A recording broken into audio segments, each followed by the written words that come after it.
Begitu juga era Sayyidina Umar, era Sayyidina Utsman, Ali. Itu juga ngalami orang-orang yang ekstrim. Misalnya begini, saya contohkan korban-korban ekstrim yang real. Sayyidina Ali itu masyhur, dia punya musuh besar namanya Muawiyah. Karena permusuhan ini tidak bisa dihindari. Jadi kalau dalam fikih Islam, ini anak-anak saya ajari fikih. Kalau orang mukmin membunuh orang mukmin itu hukumnya dosa besar apa kecil? Besar. Itu di bab kisos. Tapi orang fikih itu unik. Di fikih itu ada kitab usial namanya. Di takrib ada kitab usial.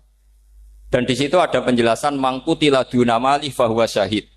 Orang yang dibunuh karena membela hartanya atau keluarganya, itu dia mati syahid. Kalau dia posisi membunuh, maka malingnya atau penjahatnya muhaddarun damu. Gak punya hak nuntut kisos karena dia anggap gak ada artinya darah. Nah sekarang begini, suatu saat ada garong ke rumah Anda, ingin membunuh Anda karena ingin mengambil harta Anda. Anda ingin ingat status mukminnya atau status garongnya. Terus kamu mau dibunuh diam aja. Saya tidak mau membunuh orang mukmin atau membunuh orang muslim. Nah, kesulitan yang dialami Sayyidina Ali seperti itu. Orang-orang Khawarij cara berpikir Ali ku geblek. Wong mukmin kok pengen mateni wong mukmin. Muawiyah ya geblek pisan. Wong mukmin kok pengen mateni orang. Padahal suasana sudah kacau. Ketika seorang penjahat mau membunuh yang punya rumah dan yang punya rumah ingin membunuh penjahat, itu namanya mukmin bentrok sama orang mukmin. Apa orang benar sahibul hak ingin mempertahankan haknya? Tidak sampai saya tanya. Itu sahibul hak, yaitu yang punya rumah ingin mempertahankan haknya. Meskipun dalam duel ini kadang terjadi pembunuhan. Nah di sini ini ya, ulama ahli sunnah menyebut masalah istihadiyah. Kelompoknya Sayyidina Ali mempertahankan nyawanya meskipun dengan cara membunuh pasukan Muawiyah. Pasukan Muawiyah juga mempertahankan nyawanya meskipun harus membunuh pasukan Ali. Zaman itu susahnya istihad. Tapi orang Khawarij cara berpikir enggak, ini biang keladi masalah itu Ali sama Muawiyah. Mereka malah rapat, ya sudah dua-duanya bunuh saja. Ya masyhur tuh, akhirnya Sayyidina Ali dibunuh oleh orang Khawarij. Makanya ini penting ya, pentingnya ngaji seperti ini. Jadi kamu harus dilatih berpikir nubuwah. Ya, dilatih berpikir apa? Nubuwah disebut al-ulama warasatul. Meskipun dengan cara yang ekstrim, tapi pikirannya saja, jangan perilakunya. Saya punya contoh sekian kasus, sekian tragedi. Misalnya begini.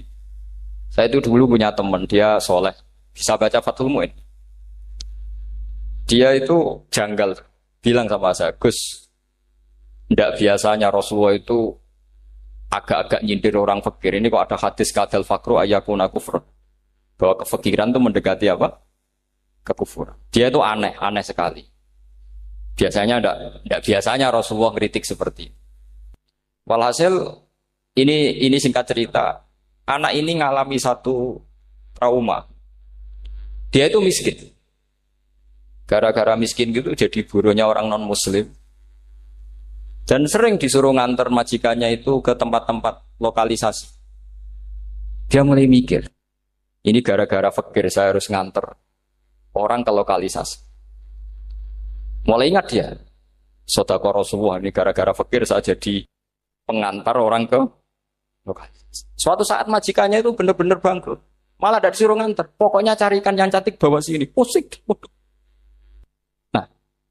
Dia akhirnya walhasil lari terus keluar.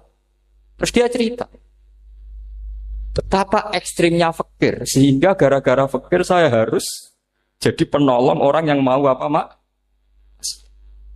Anda boleh berpikir ekstrim, tapi ekstrim dalam melawan kemungkaran itu tadi. Saya nggak boleh jadi fakir, tapi takutnya fakir yang nanti jadi alat kemak. Imam Ghazali juga punya contoh seperti itu. Imam Ghazali pernah marah besar ketika tren di Baghdad itu orang belajar fikih semua. Hatta la yakuna thamma tabibun illa min ahli dhimmah, kata beliau. Sampai di Baghdad itu tidak ada dokter kecuali orang kafir dhimmah. Akhirnya kalau ada ulama sakit, saya masih ingat pas kecil, kalau ada ulama sakit itu tidak boleh dibawa ke rumah sakit. Takutnya ketemu dokter muslim, non muslim malah disuntik langsung apa? Akhirnya ulama saat itu berfatwa, orang Islam harus ada yang jadi dokter. Banyaklah gus-gus yang sekolah ke dokter. Yang masyhur ya seperti Sahal bin Abdul Fattah. Itu dulu putranya Ki Fatah yang menolong Mbah Mahfud saat sembunyi. Saking idolakannya Basal, anaknya dinamakan Sahal, tapi dia jadi dokter spesialis bedah. Begitu seterusnya urusan negara. Dulu itu orang jabat itu tidak boleh, karena jabat itu dekat dengan syubhat, dekat dengan haram. Tapi gara-gara pejabatnya non-muslim, kalau bikin aturan ya ala non-muslim. Ulama akhirnya sadar, andikan kita yang jabat pasti tidak seperti itu. Bisa bikin perda ini, bisa bikin pelaturan begini yang menguntungkan Islam. Nah, jadilah banyak pejabat yang sekarang muslim. Tempat-tempat maksiat diobrak-abrik sama Satpol PP macam-macam. Kita untung. Tapi kalau orang-orang Khawarij pikirannya pokoknya pejabat itu dekat dengan haram, dekat dengan syubhat. Padahal dengan kita jabat bisa bikin perda atau apa yang menguntungkan Islam. Kemudian menjadi masalah baru secara fikih. Ini adik-adik dengerin biar kulino senam fikih. Kalau caleg soleh, misalnya Mas Nadif nyalek, ini tadi tak guyoni, mau jadi bupati ndak, kalau ya mau usah dukung. Jadi misalnya gini ya, Zaid sama Bakar, misalnya Bakar itu orang soleh, mau jadi calon lurah. Dia tahu kalau dia lurahnya kampung lebih baik. Kalau yang jadi ini Zaid, itu kampung itu rusak, karena dia suka dugem, suka macam-macam. Kemudian Zaid ini pasti jadi karena beli suara. Misalnya per kepala itu dibeli 50.000. Bakar ini kalau nggak beli suara, kalah. Padahal dengan kalahnya Bakar artinya kemenangan, kemungkaran. Itu zaman era Fathul Mu'in, muridnya Ibnu Hajar Al-Hitami. Ibnu Hajar muridnya Abu Zakaria Al-Ansori itu fatwa. Yang soleh ini wajib beli suara, bukan boleh, wajib beli suara. Tapi ini namanya tidak nyuap, perlu dicatat, ini namanya tidak nyuap. Jadi tidak bisa kamu kaitkan misalnya ar-rosi wal murtasi finnar. Yang nyuap maupun yang menerima suap adalah sama-sama di neraka. Tidak bisa seperti itu. Karena logikanya dibalik. Sekarang Bakar ini beli suara itu untuk membeli kebenaran. Untuk mengawal kebenaran. Zaid beli suara untuk menopang kebatilan. Berarti namanya Bakar ini penyuap atau pembeli kebenaran? Pembeli kebenaran. Ya, harus dibedakan. Nah, ini pentingnya ulama. Memang nyatanya seperti itu. Yang dikatakan nyuap, riswah itu adalah membayar uang li'ib tolil hakti untuk membatalkan kebenaran atau membenarkan kebatilan. Itu namanya nyuap. Tapi kalau mengeluarkan uang untuk menghakkan barang hak dan membatalkan barang batil, itu namanya uang perjuangan. Nah, ini pentingnya mikir.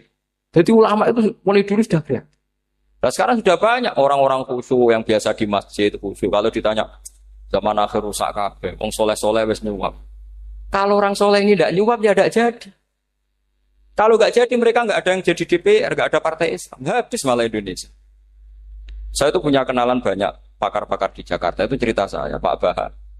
Indonesia itu solusinya gampang. Kita ini punya Bali, punya Batam. Itu kalau Bali dimakaukan, Batam dikayakan Hollywood. Amerika kaya itu bukan karena hebat. Pornografi dijual. Tinju di Nevada itu dijual, di Las Vegas dijual. Apa saja dijual. Kalau tidak kaya itu gimana? Sementara Indonesia mau aur-auran gitu sukan partai Islam. Sebenarnya Indonesia gampang. Kalau ingin kaya, Bali itu dikayakan Hollywood atau dikalahkan Makau. Jadi kota judi. Batam dijadikan kaya Las Vegas. Itu transaksinya pasti triliunan. Orang gamane wong wudo dijual, judi dijual, orang tinju dijual. Tapi gara-gara ada partai Islam, nyari rumus solusi ekonomi itu yang tidak seperti itu. Akhirnya kangelan. Akhirnya rapat isu. Tapi barokah tetap barokah partai apa? Yang menangnya caleg-calegnya rata-rata ya beli. Kalau tidak beli habis. Saya bukan menghalalkan nyuap, enggak. Kalau nyuap tetap haram ila yaumil qiyamah. Tapi kalau suratul masalah seperti ini kamu mengatakan suap itu beda. Ini suratul masalah yang tidak ada kaitannya dengan Asal lawannya batil, kecuali lawannya sama-sama hak. Dua calon di kampung itu soleh sama soleh. Ini yang soleh bayar nggak boleh karena siapapun yang jadi soleh itu nggak boleh. Karena kalau cari musuh yang dolim biar halal ya. Sekarang ya seperti itu. Kamu biasa heroik, biasa ngasih kiai kamu, ngasih hadiah kamu, biasa ngasih ibu kamu uang. Ternyata ibu kamu setelah kamu kasih uang, dikasihkan adik kamu atau kakak kamu yang nggak pernah kerja, terus kamu marah-marah, ini tidak adil. Saya yang memberi nggak dikasih, ini yang nggak kerja dikasih terus. Loh kamu biasa jadi pahlawan kok turun kelas menjadi apa? Pasien. Kamu milih jadi pahlawan apa pasien? Pahlawan.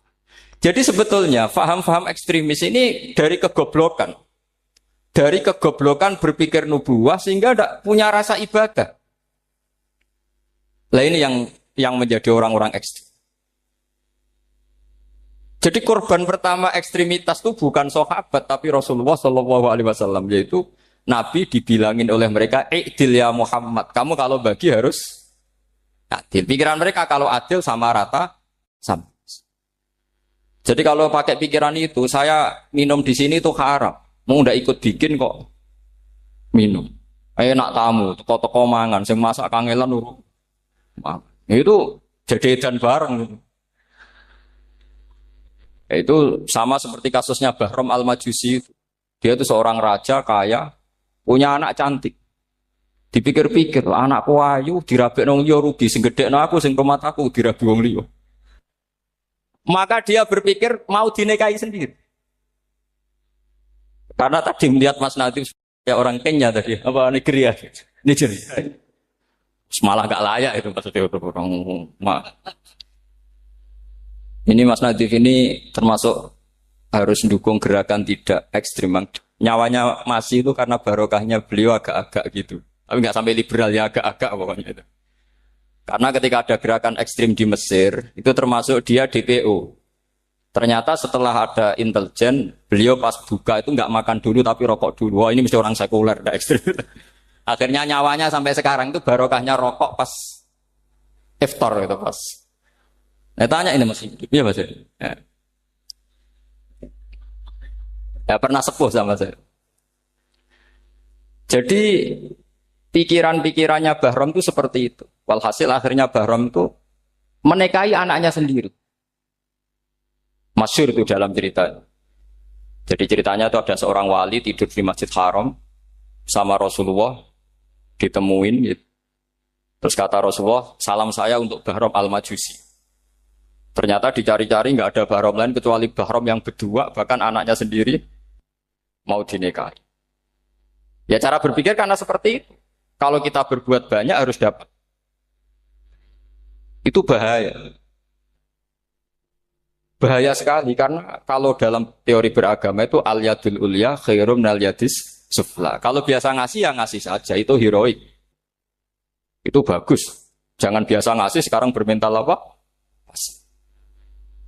Makanya saya itu kalau ngajar di pondok yang dulu pernah saya belajar di situ atau yang pernah sepuh itu, dikasih itu bingung. Karena saya ya masih waras itu. Jadi kalau dikasih itu bingung. Tapi banyak juga guru-guru yang dulu ngaji lama setelah ngajar di pondok alma maternya nuntut. Itu saya tidak tahu itu. Itu sudah ada agak-agak kayak itu tadi.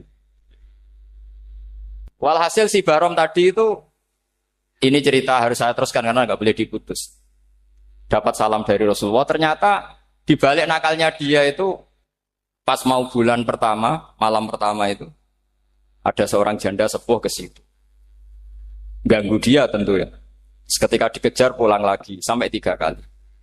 Dia tanya, kenapa Bu kamu begitu? Katanya, saya ini anak-anak saya kelaparan. Kalau saya pulang anak-anak saya nangis minta makan. Saya ingin minta Anda. Tapi setelah saya ingat Anda ini majusi, saya mukmin, saya mukminah, saya pulang. Ya sudah Bu, kamu di rumah saja. Nanti saya kirimi makan. Dikirimi sendiri, padahal dia seorang raja, orang kaya. Barokahnya itu dia dikasih tobat sama Allah. Dan paginya ketemu tamu yang mengirimkan salam dari Rasulullah SAW. Akhirnya Bahram ini menjadi muslim. Tapi intinya berpikir seperti tadi itu salah. Bahwa kalau saya jasa banyak harus mendapat apa? Ini cara berpikir orang-orang Khawarij. Iya, saya pernah ditanya seorang dosen. Gus, saya ini kalau baca sejarah perang Badar atau perang Uhud, yang saya tidak nerima itu satu. Kenapa setiap ghanimah, harta orang kafir dan istrinya orang kafir kok disita orang Islam, dan yang perempuan jadi amat, kemudian juga digauli orang Islam, yang hartanya orang kafir juga jadi asetnya orang Islam, kok kayak garong. Dia tanya seperti itu sama saya. Terus saya jawab, kalau sampean ada garong dan kemudian bawa senpi, senjata api, kemudian garong Anda, penjahat Anda lumpuhkan, ya senpi itu harus Anda kembalikan.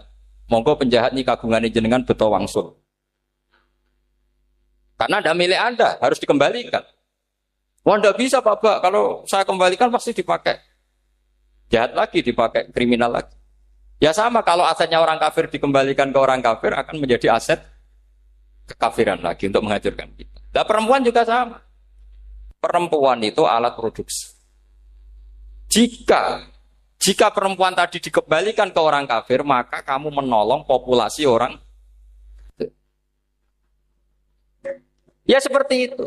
Paham? Makanya disita dalam perang loh ya, tapi dalam perang yang legal. Nah itulah kenapa amat halal. Makanya di Quran itu illa ala azwajihim aw ma malakat ayman. Paling enggak itu masih ada ulama atau pemikir atau ustadz siapa saja yang bisa memahami logika apa?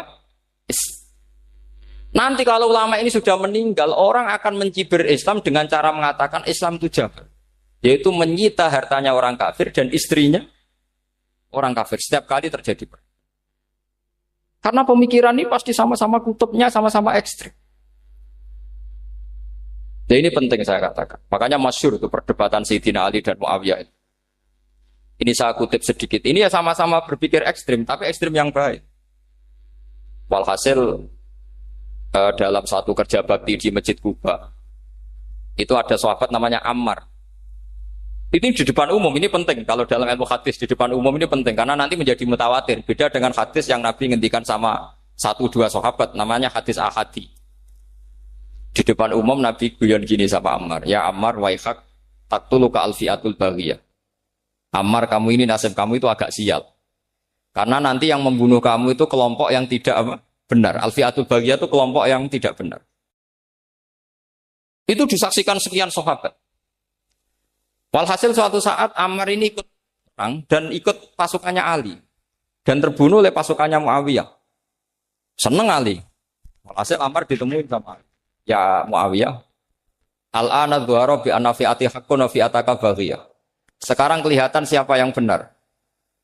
Saya yang benar, kamu yang salah. Kenapa? Karena Ammar kelompokku dan terbunuh oleh kelompok kamu. Padahal kata Rasulullah yang membunuh Ammar adalah kelompok yang salah. Muawiyah pintar sekali, dia jawabnya gini, laula kama kutila Ammar. Ammar terbunuh karena bela-belain kamu. Kalau kamu tidak nyuruh dia perang juga gak terbunuh kan. Jadi kamu ikut andil, terbunuhnya siapa? Ammar. Tapi apa kata Sayyidina Ali?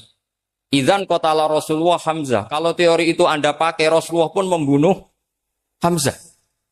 Sekarang Hamzah perang karena suruhan siapa? Rasulullah. Yang membunuh Hamzah siapa? Wahsy. Kalau teori itu Anda pakai, berarti Rasulullah pun membunuh Hamzah. Terus fasa kata Muawiyah, terus Muawiyah diam.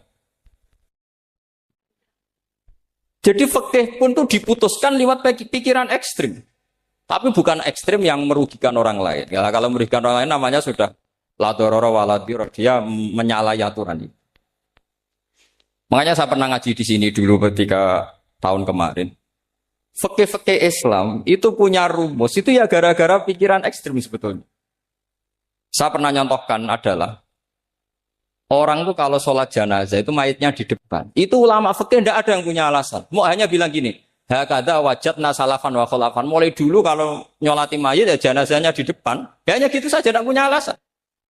Makanya ulama lain mengatakan tidak apa-apa jenazah di belakang, yang sholat di depan. Kenapa? Fa innaha laysat bimanzilatil imam. Memangnya jenazah imam kok harus di depan? Itu ya tidak ada yang bisa bantah. Bagaimana mungkin harus di depan? Oh, enggak imam kok harus. Yang harus di depan itu imam. Jenazah itu imam apa enggak? Enggak. Terus alasan kedua sholat ghaib.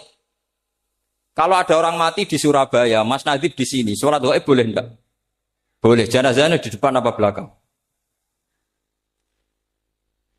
Belakang. Di belakang kan?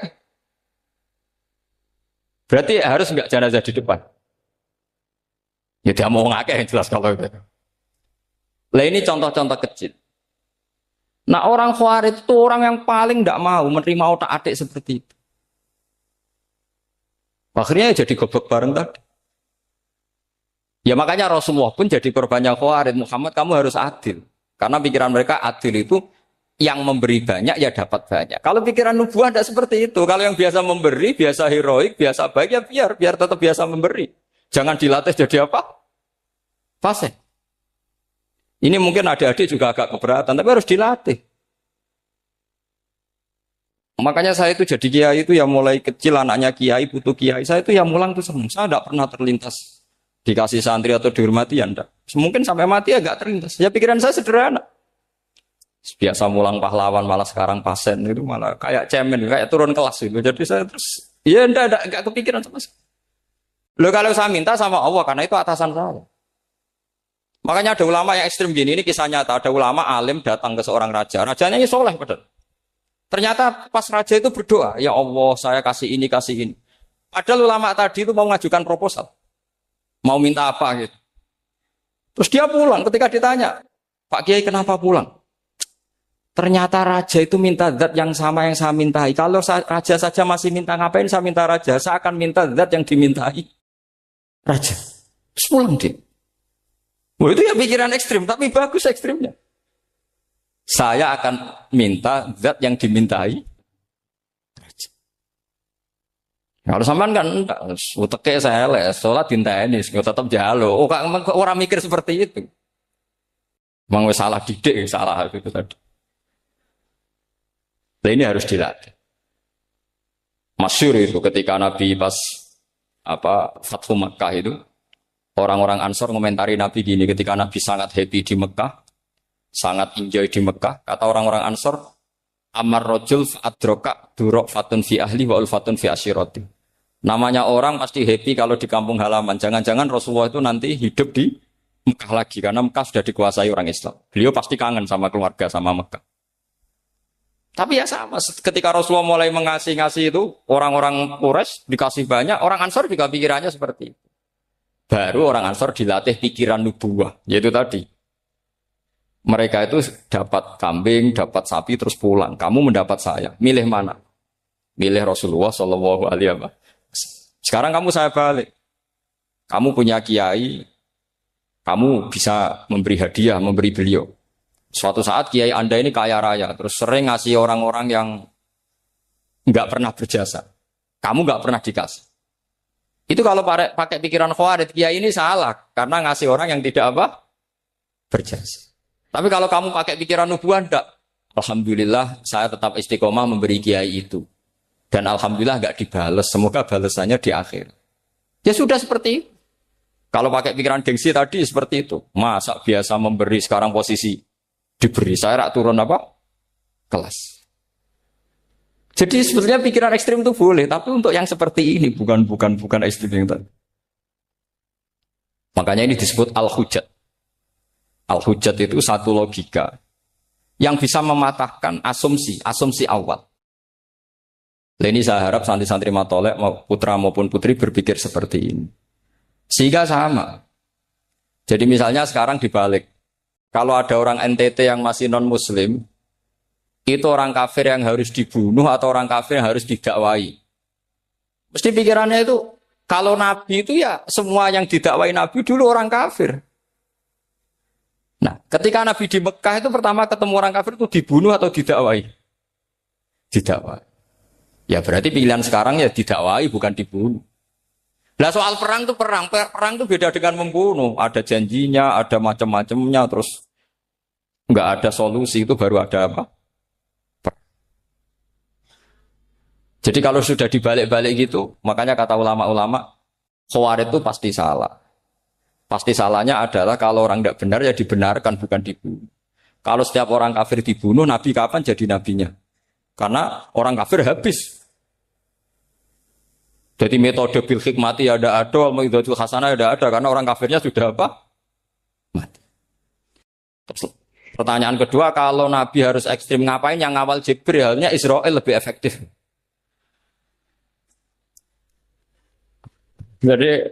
Jadi kalau sama-sama ingin ekstrim, Nabi itu nggak usah dikawal Jibril, kan enggak efektif kan? Harusnya yang ngawal itu siapa? Israel. Kan nggak repot. Nah, jadi saya mohon ini saya cerita. Jadi korban pikiran ekstrim itu bukan siapa-siapa. Pertama itu Rasulullah. Akhirnya Rasulullah menjelaskan, ya beginilah cara berpikir.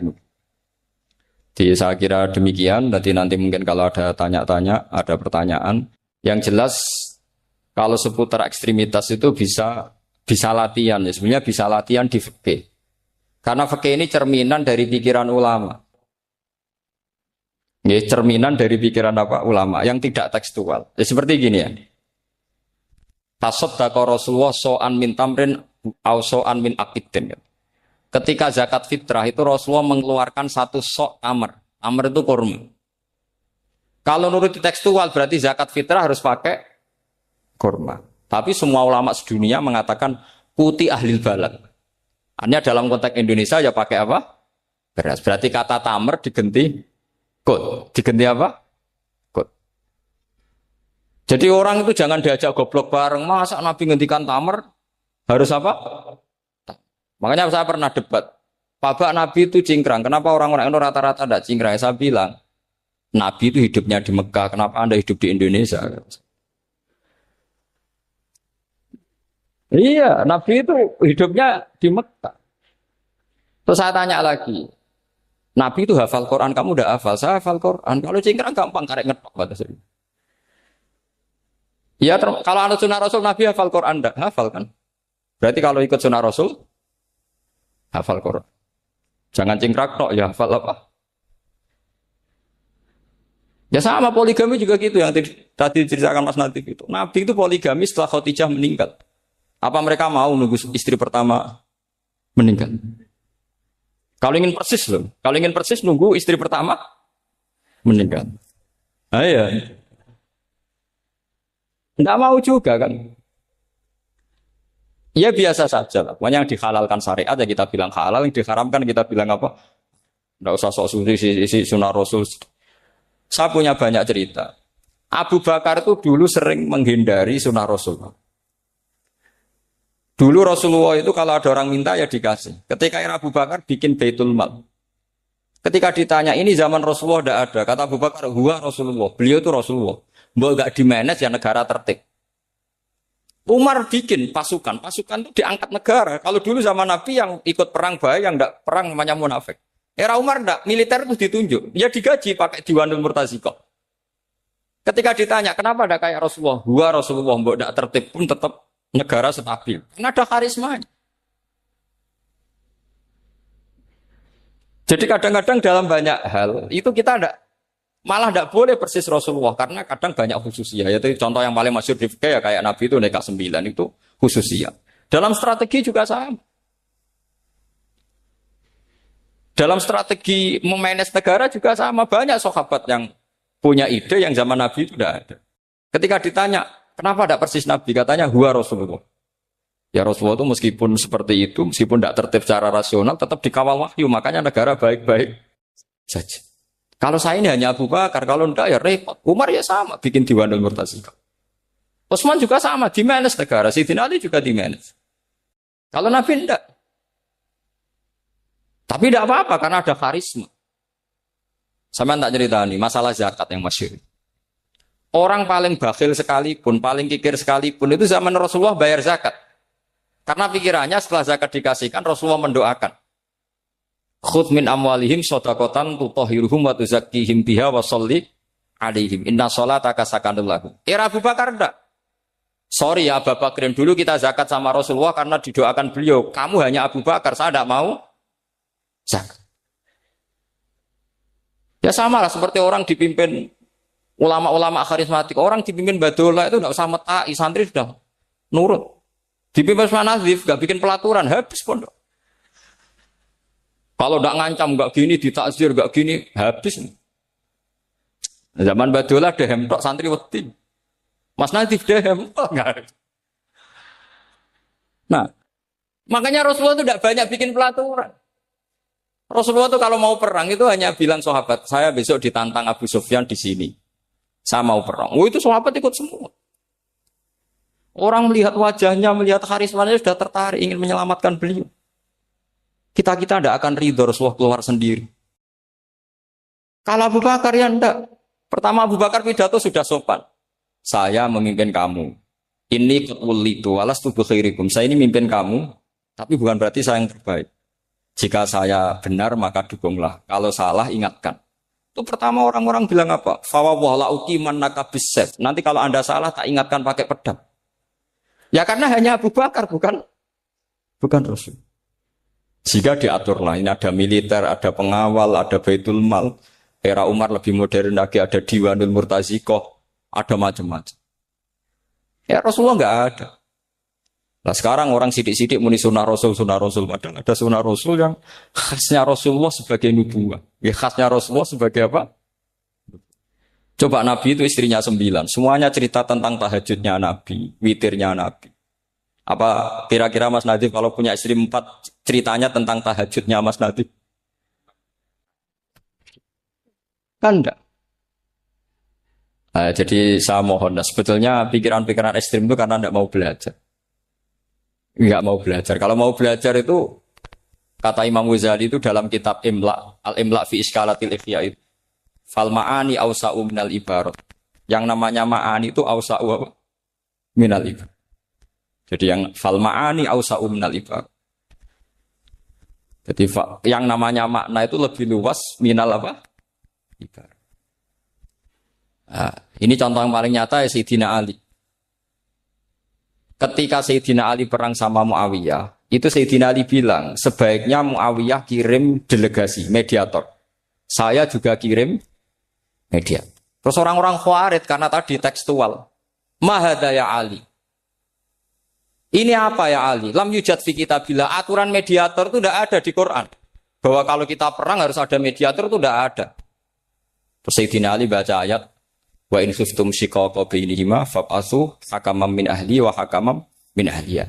Jika lelaki dan perempuan, suami istri terjadi shiqaq, terjadi konflik, maka suami kirim satu mediator, yang pihak perempuan juga kirim mediator. Terus Sayyidina Ali ngendikan wa amru Muhammad a'dhamu min amri rajulin wa imra'atin. Urusan umat Muhammad lebih serius ketimbang urusan hanya sekedar suami dan istri. Maka kita butuh hakam, butuh mediator.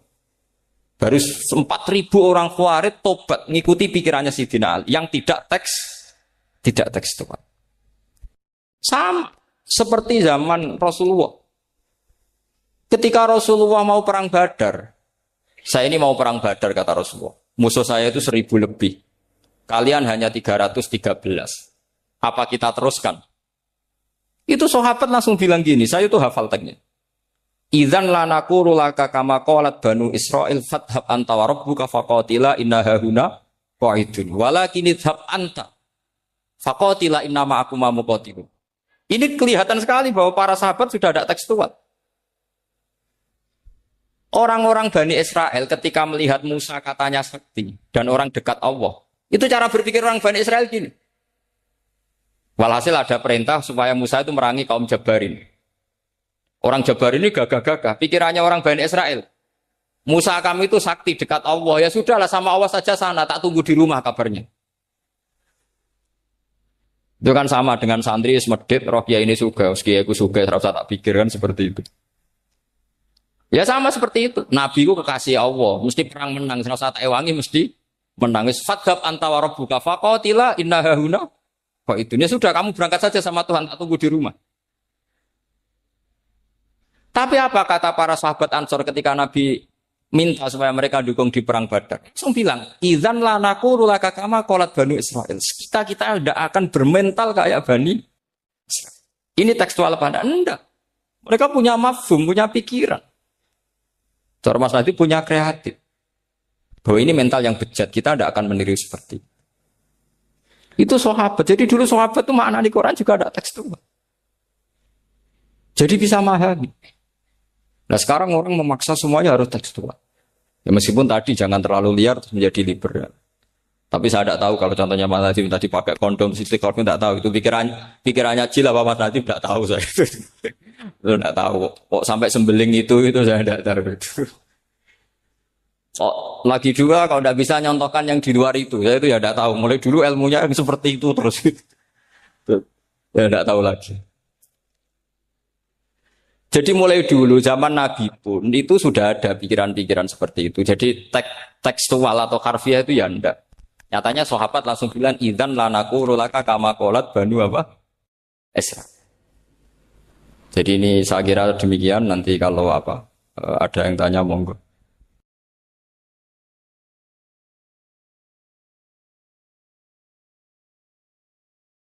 Sebenarnya ngalami hal yang tidak kamu alami. Lho kan mungkin saja saking kowe melarat terus anak sebenarnya buruh di Jakarta sing roh sapa? Buruh ning wong sing ora salat. Ojo kok mentang-mentang kowe saiki gak ngalami, gak mikir anak lha iku termasuk harus kamu pikirkan juga. Niki syariat. Kowe kudu mikir apa wal yakhsal ladzina law taraku min khalfihim apa dzurriatan diafan khaufu alaihim. Tetep kudu mbok pikir. Mulane ketika Kanjeng Nabi beja-bejane wong iku sing duwe dhuwit utawa pangkat sing yutahassanu bihi min dini sing iso nggo bentengi napa agama. Lah anak kowe nglakoni ngono demi anak iku tidak ngurangi zuhud. Bahkan kok Nabi Khidir dadi panitiane anake sampeyan. Iku sing diceritakno ning Ashabul Kahfi ketika ana cah cilik anake wong soleh. Abahe kabundut. Abahe sempat nyimpen emas batangan, keleng-eleng kene. Dadi dhisik ana wong soleh mati nyimpen emas apa? Batangan ora. Mboten niki emas batangan ora, Mas. Disimpen nang tembok. Suatu saat tembok ini badhe rubuh. Konsekuensine nak rubuh mas batangane konangan. Nak konangan dipek wong dolim. Lha ape rubuh ditata Nabi sinten? Khidir. Nabi Musa protes, wong karuan tembok ape rubuh kok mbok tata, padahal penduduk kene iku wonge nakal-nakal. Terus jawab Nabi Khidir seperti wa amal jidaru fakana lihulamaini napa yatimaini fil madinati wa kana tahtahu kanzul lahuma wa kana abuhuma solihah. Jadi fatwa-fatwa zuhud sing berlebihan wong ra oleh nabung ngomong kosong, tak jamin. Itu ditentang oleh ulama-ulama syariat. Karena di cerita Ashabul Kahfi ini jelas kan, wong soleh nyimpen emas batangan ning tembok demi anake, keberlangsungan kesalehan apa? Anake. Ternyata dipanitiani Nabi Khidir. Supaya emas iki gak jatuh ke tangan-tangan orang zalim. Toh orang ini ketika nyimpen tetap disifati Allah wa kana abuhuma solihah. Iku nang nunjukno nak wong soleh nabung iku gak ngurangi kesalehan. Tapi rasa mbok mafhum mukhalafah nak ora nabung ora soleh. Innalillahi wa inna ilaihi raji'un. Ora usah ngono, ora usah mbok jero-jero pokoke intine iku ana ayat wong soleh nabung iku gak ngurangi kesalehan. Wa kana abuhuma solihah. Saiki wong do ora ngalim, sing fatwa zuhud berlebihan nganti wong sawangane duwe dhuwit dosa. Padahal mau dukung awake dhewe, paham nggih sing fatwa dukung napa? Awake dhewe. Keliru, pokoke barang berlebihan keliru. Lah sing seneng donya berlebihan. Nganti miliaran ku gak jelas hitungane. Ya nek cara kula sak sedengan misale sak ruhin mati ya warisan piro kan? 50 juta. Piro? Mesin bubut. Mesin bubut anake cek kangelan. Maksudnya saya kangelan ngerjakno. Nah mas akare ngedol lho. Mboten sing bener ya mas utawi ya tabungan lho. Mesin bubut padha karo ngeke penggawean. Mboten kula setuju mbek fatwane Ibnu Khaldun karena berdasar sejarah itu enggak ada nabi kecuali dari keluarga terhormat. Nah terhormat itu tadi terus kata Imam Ghazali sebetulnya ndak harus terhormat kamu jadi presiden atau bupati. Ada adnal mal, ini rungokno tenan. Ada adnal mal atau adnal jah yang yutahassanu bihi min dini supaya bisa menjaga agama. Lah sekarang kalau pertanyaannya gimana Gus kalau globalisasi itu tadi? Jangan-jangan misalnya kalau kita ngobong gereja di Indonesia misalnya, terus masjid yang minoritas di negara lain diobong sebagai balasan perlakuan umat Islam mayoritas di Indonesia, terus gentenan Islam sing minoritas di negara lain ditindak. Itu jangan-jangan kita termasuk sebab dan teori itu juga sah. Wong pangeran yo momo tenan, cara ora pangeran yo kapok tenan mbek teori iku. Cara ora pangeran. Makanya niku nyata. Wong sahabat tuh jenenge sahabat anyar-anyar Islam nggih over. Kados Ruhin Mustafa seneng-seneng kula atau over. Saking overe bedina misoi gereja, misoi watu pangeran niku. Jancuk watu kok disembah. Pangeran opo watu jancuk watu disembah. Akhirnya wong kafir malah sepi jancuk pisan pangeran. Pangeran akhirnya kena kan? Pangeran ya pangeran Allah akhirnya kena. Akhirnya ana syariat anyar. Wala tasubbul ladina tu'una min dunillah fayasubbu wa adwam bi ghairi ilm. Mat sahabat temu aja oleh misoi pangerane wong kafir. Kurbane aku mat.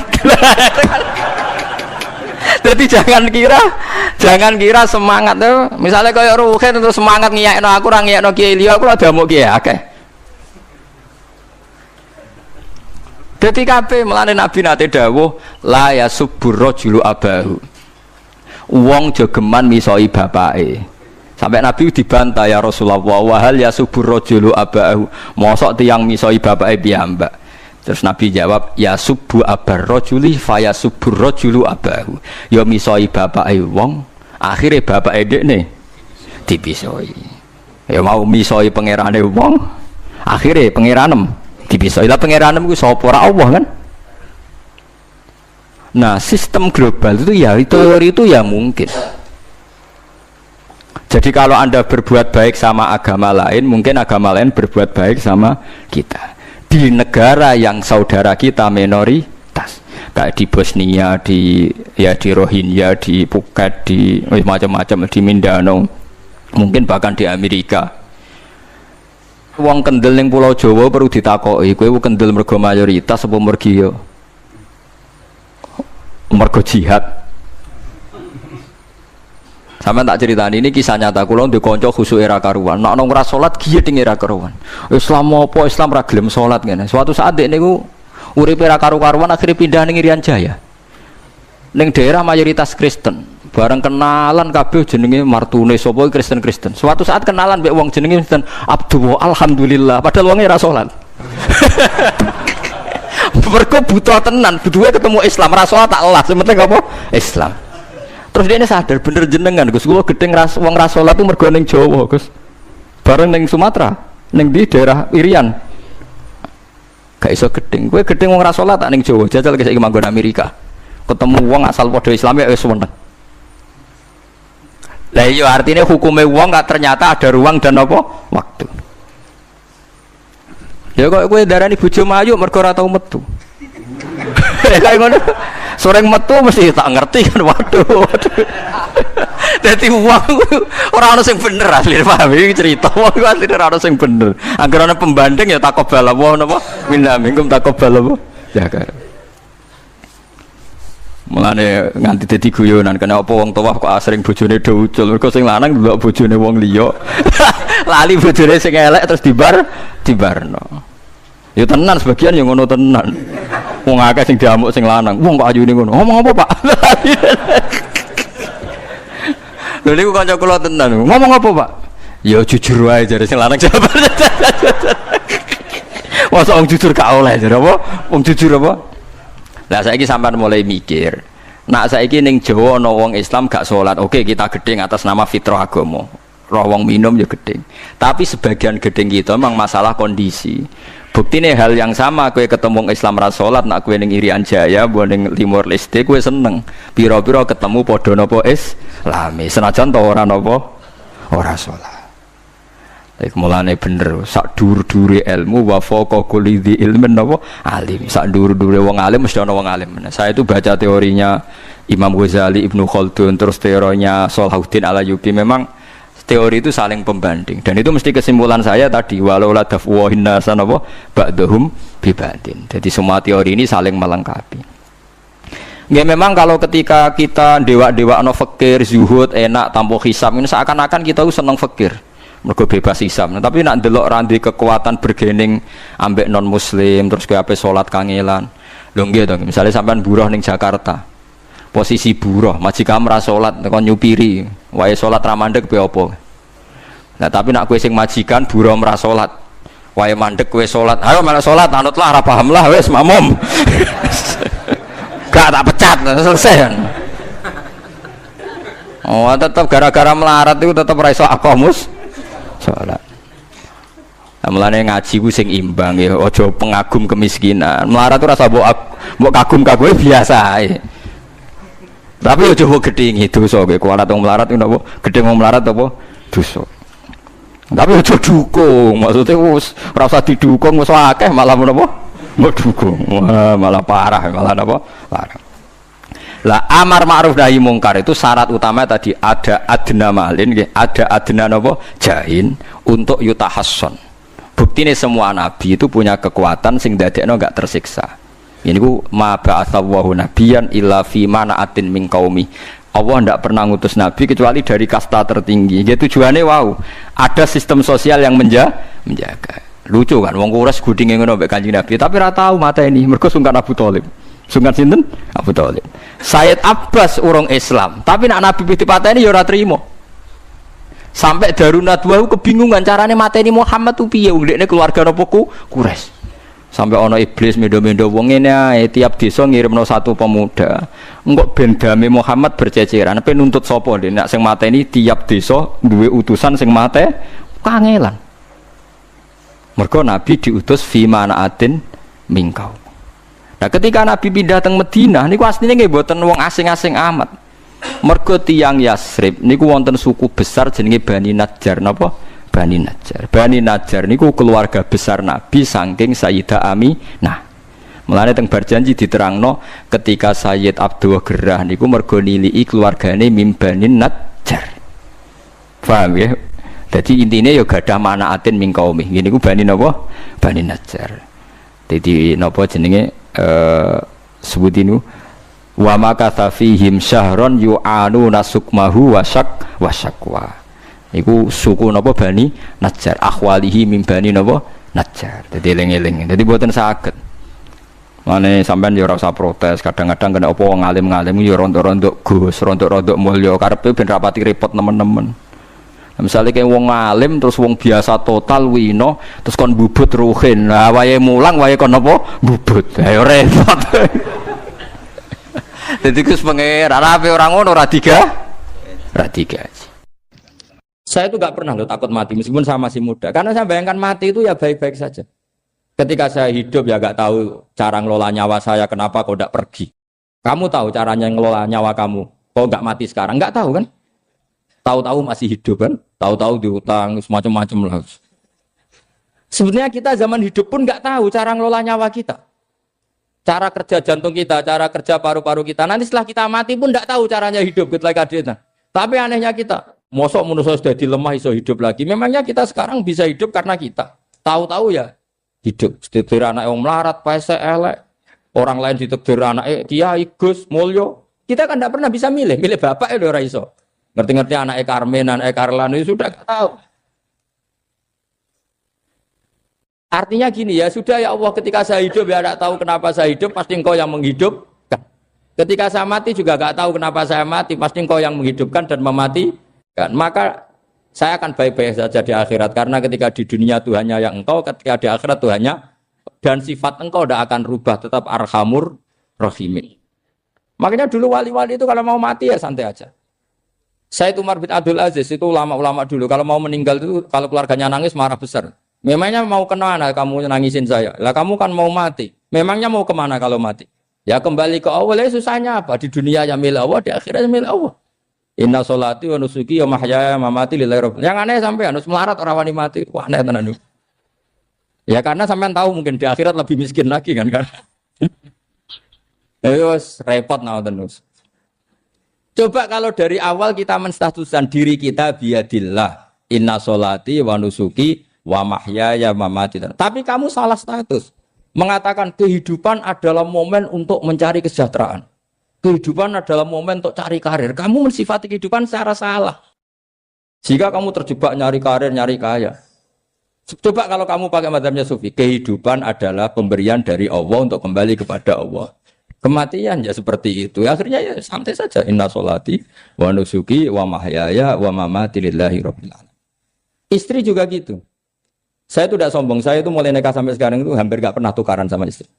Sama istri saya itu sering bilang gini, Gus kali-kali kalau saya ngamuk itu diwales, dilawan. supaya saya punya musuh katanya. Betul ya? Ya saya bilang gini, Allah itu maha baik sama saya. Ketika harmonis, ganjaran saya ya lewat harmonis itu. Sehingga saya ngasih uang, menyenangkan Anda. Ketika Anda marah, ganjaran saya lewat sabar. Ya sudah, itu semuanya baik. Kalau kamu marah, saya tidak dapat pahala. Makanya kalau kamu marah, tak dengerin. Ini cara Allah membuat pahala tanpa bayar, kata saya. Justru kalau pas rukun itu untuk dapat pahala harus nyervis, jajak, nukokno kelambi, mahal katanya. Boros itu pahala yang boros katanya. Tapi kalau kamu marah ini pahala paling murah, nggak usah biaya, dapat apa? Pahala, cukup sabar. Lu itu kalau terlatih lama-lama dapat ya biasa saja. Ulama dulu seperti itu semua. Imam Syafi'i itu pernah ada orang baik sekali sama beliau. Orangnya itu munafik padahal. Tapi kalau setelah keluar dari Imam Syafi'i, dia memaki-maki Imam Syafi'i. Suatu saat beliau tadi muji-muji jenengan tuh di luar maki-maki jenengan. Imam Syafi'i itu guyu. Guyu sebenarnya bukan alhamdulillah. Muridnya kan janggal. Ini dikasih tahu gitu.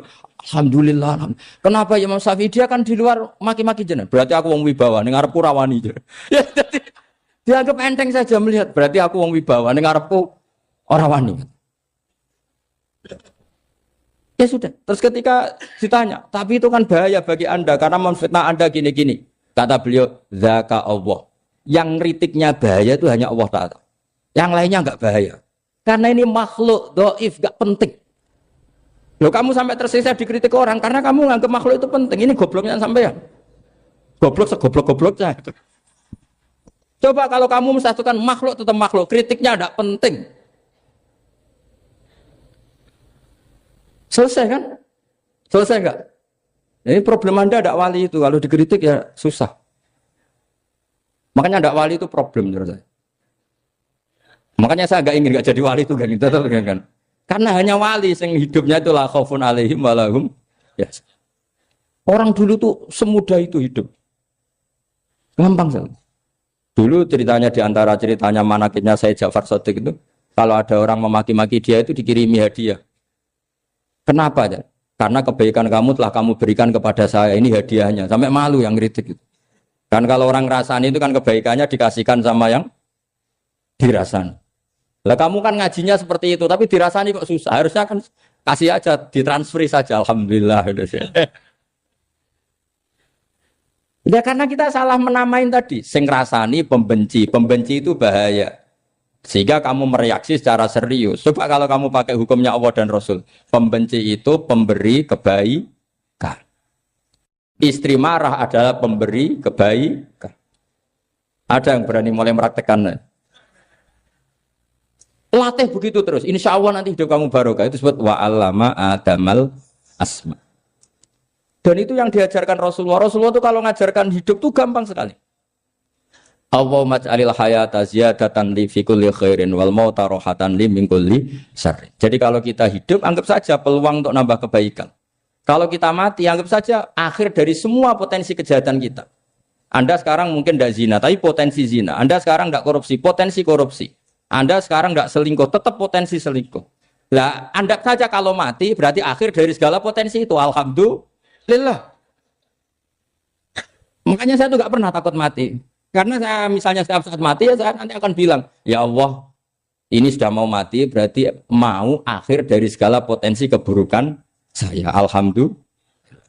Makanya itu ulama-ulama dulu kalau ada preman mati, saya guys, tonggone ragil muni saya. Walau preman kurang ajar, saya guys, tonggone tetap ragil muni saya. Padahal kiai ini muni, saya guys pun mati, pun buatan sakit macam-macam nih pasti. Karena dia dengan mati berarti rohatan mengguli syarrin, keburukannya tidak terulang lah. Lah keburukan enggak terulang lagi itu saya apa buruk? Saya. Makanya kiainya minta saya ge niki. Tonggone cek menengah. Saya ge menengah. Makanya suatu saat kalau ada gitu kamu harus bilang apa? Saya pun mboten jahat malih pun mati. Allah itu kalau bikin masalah itu sudah menyiapkan obatnya itu pasti. Dulu Nabi punya tantangan sendiri. Agama ini pernah ditinggal Wali Songo, ditinggal Mbah Munawir, ditinggal Wali Maksum, ditinggal Abdul Qadir, tetap jalan. Padahal yang meneruskan ya orang-orang jelas seperti ini. Kalau turos pesantren yang paling melanggar ya bosan jadi kiai ingin jadi profesor, bukan kita ya.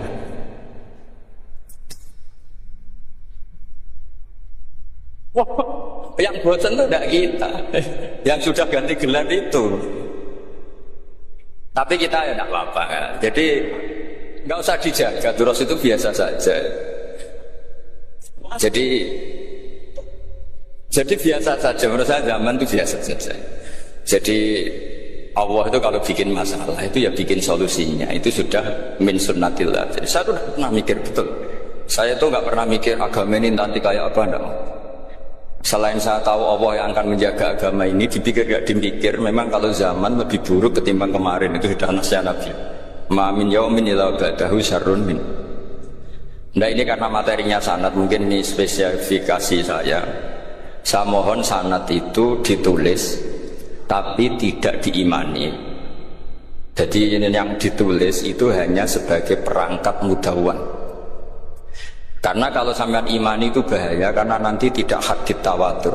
Makanya kritiknya para ahli hadis terhadap sanatu ahli qiraah, misalnya jenengan dari Gus Najib, dari Mbak Abdul Qadir atau dari Mbak Arwani, kemudian Mbak Munawir, kemudian Syekh Yusuf Ad-Dimyati, terus Syekh Sa'id Antar misalnya sampai Syekh Haruni dan seterusnya. Itu kan hanya menyebut satu orang. Ini harus dicatat.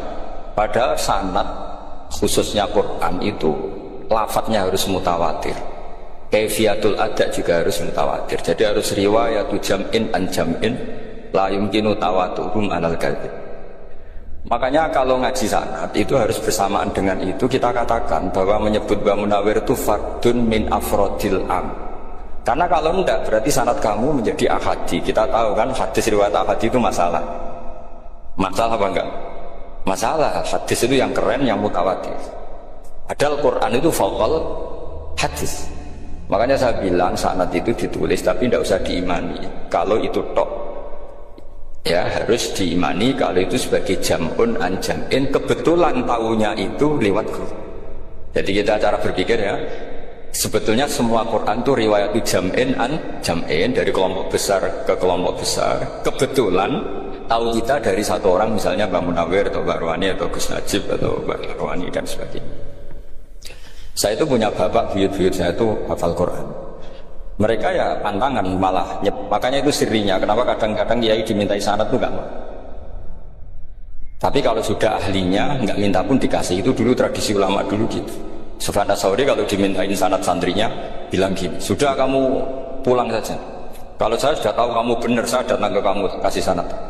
Saya yang datang ke kamu tak kasih sanad. Saya itu punya sanad ya baru-baru. Saya bangun mendekati wafat baru dikasih. Karena nunggu tadi, nunggu kelayakan. Kalau tahu-tahu minta sanad kan gaya-gayanan kok, dicetak di figura. Terus seakan-akan legal jadi muridnya Gus Najib, itu aneh. Saya ulang lagi ya, jadi kita harus ngadepi satu hukumnya Allah. Sanadul Quran itu harus mutawatir. Malah mutawatirnya riwayat jam'in an jam'in sing la yumkinu tawatuhum alal kadzib. Jika kita nyaman, misalnya kita mau tidak mau menyebut setelah hafaz, itu kita hanya menyebut asim. Setelah asim paling banter kita menyebut hanya dua, yaitu Abdurrahman As-Sulami, Abi Abdillah Abdurrahman As-Sulami. Ada yang nulis Abi Abdurrahman Habib As-Sulami. Itu di harokatnya kitab itu ada yang nulis Hubab. Tapi yang benar, yang benar itu bacanya Habib. Habib itu Sulami itu ikut marga Robi'ah. Itu kemudian ditulis gurunya hanya dua, yaitu Abdurrahman As-Sulami sama Zirin bin Hubash. Setelah Zirin bin Hubash, sahabat yang ditulis itu hanya Utsman, Ali, Ubay bin Ka'ab. Ya, Utsman, Ali dan Ubay bin sama Zaid bin Sabit. Hanya 4. Sekarang kita teliti betapa bahayanya itu. Bahayanya begini, Zaid bin Sabit itu orang Ansor. Artinya kalau orang Ansor itu tidak menangi periode Makkiyah. Bagaimana dia bisa meriwayatkan semua Quran sementara dia Ansoriun yang notabene hanya mengenal surat-surat Madaniyah, sementara ayat Makkiyah atau surat Makkiyah itu bawahnya.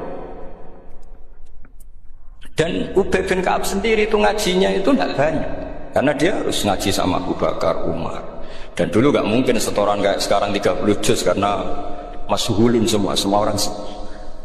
Sehingga kita harus pastikan zikru fardin min afrodir ruwat atau zikru ahadin min afadir ruwat adalah implementasi dari riwayat jam'in jam'in. Karena ini untuk menjaga status Quran harus mutawatir. Kalian jangan ngawur, itu bahaya sekali.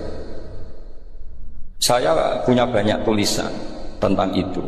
Dan karena kalau berupa tulisan itu biasanya terus jadi konsumsi akademik, tinggal seminar terus narasumber untuk duit macam-macam itu. Itu makanya saya tidak mau. Saya itu suka ngaji alam. Sehingga kalau betul saya dikatakan viral itu saya tidak mikir, viral tidak mikir. Saya ini sudah cocokkan sama Gus Dar mau daftar wali. Syaratnya wali itu nggak peduli dengan makhluk. Kalau saya peduli berarti terdegradasi nanti. Sudah cocokkan sama Gus Dar, itu saya daftar wali. Angel juga sekarang yang peminatnya agak banyak. Nah zaman akhir itu peminatnya jadi rektor tadi. Jadi ini nanti dicek saja. Nah dulu mana saya dengan Gus Dar. Karena buyut-buyut saya itu ya sepuh sama sepuhnya sama buyut. Karena buyut saya kandung itu diantara namanya ada Mbak Maksum. Mbak Maksum itu bin Soleh. Mbak Soleh buyut saya kandung itu gurunya Mbak Soleh Darat. Jadi buyut-buyut saya juga kasepuan. Terus ini juga kasepuan, jadi adu kasepuan. Yang jelas itu entah menang mana tidak tahu. Sing wani rokok berarti menang. Karena berarti berani tidak sopan. Tapi bisa saja menang saya karena legowo. Tadi pamit saya, itu saya rokok boleh-boleh.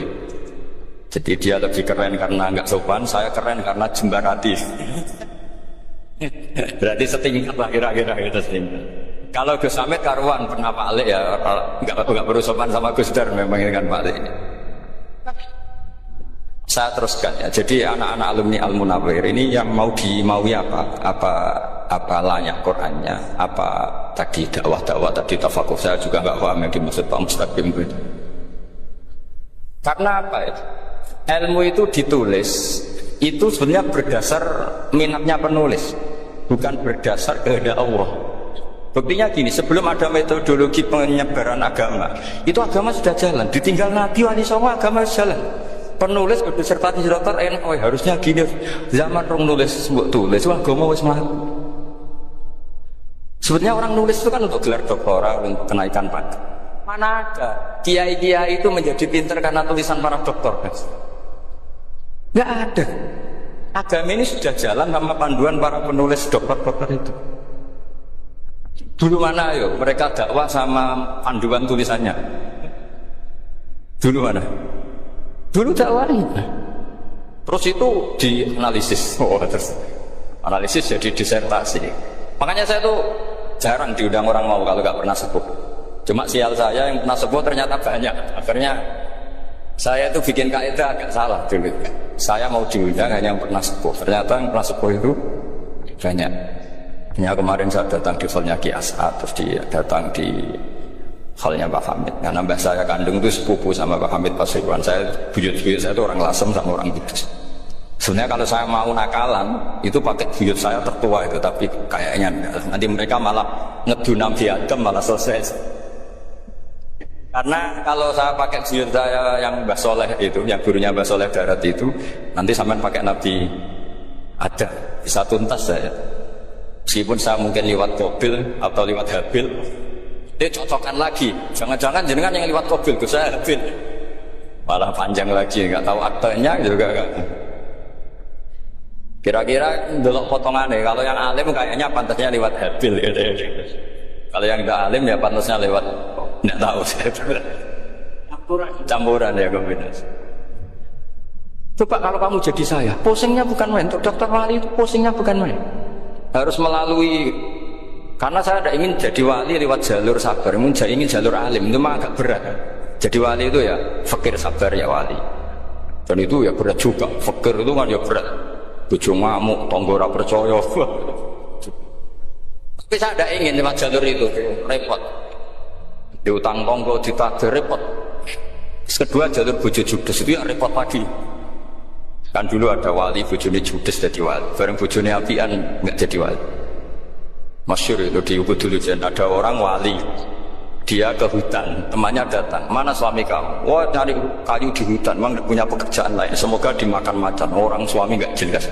Mulai dulu profesinya hanya cari kayu. Datang itu kayunya seonggok itu di bawah harimau. Terus keramat. Suatu saat cerai. Terus temannya tadi datang. Di mana suami kamu? Nyari kayu di hutan. Doain selamat, kasihan. Mulai dulu pulang dipikul. Terus ditanya, loh kenapa kamu sekarang kamu pikul tidak pakai harimau? Semenjak istri saya solihah saya ada wali. Itu juga pilihan ya. Di pilihan kedua itu, ini kamu ingin daftar mana? Fakir sabar, fakir sudah fakir istrinya judes itu juga.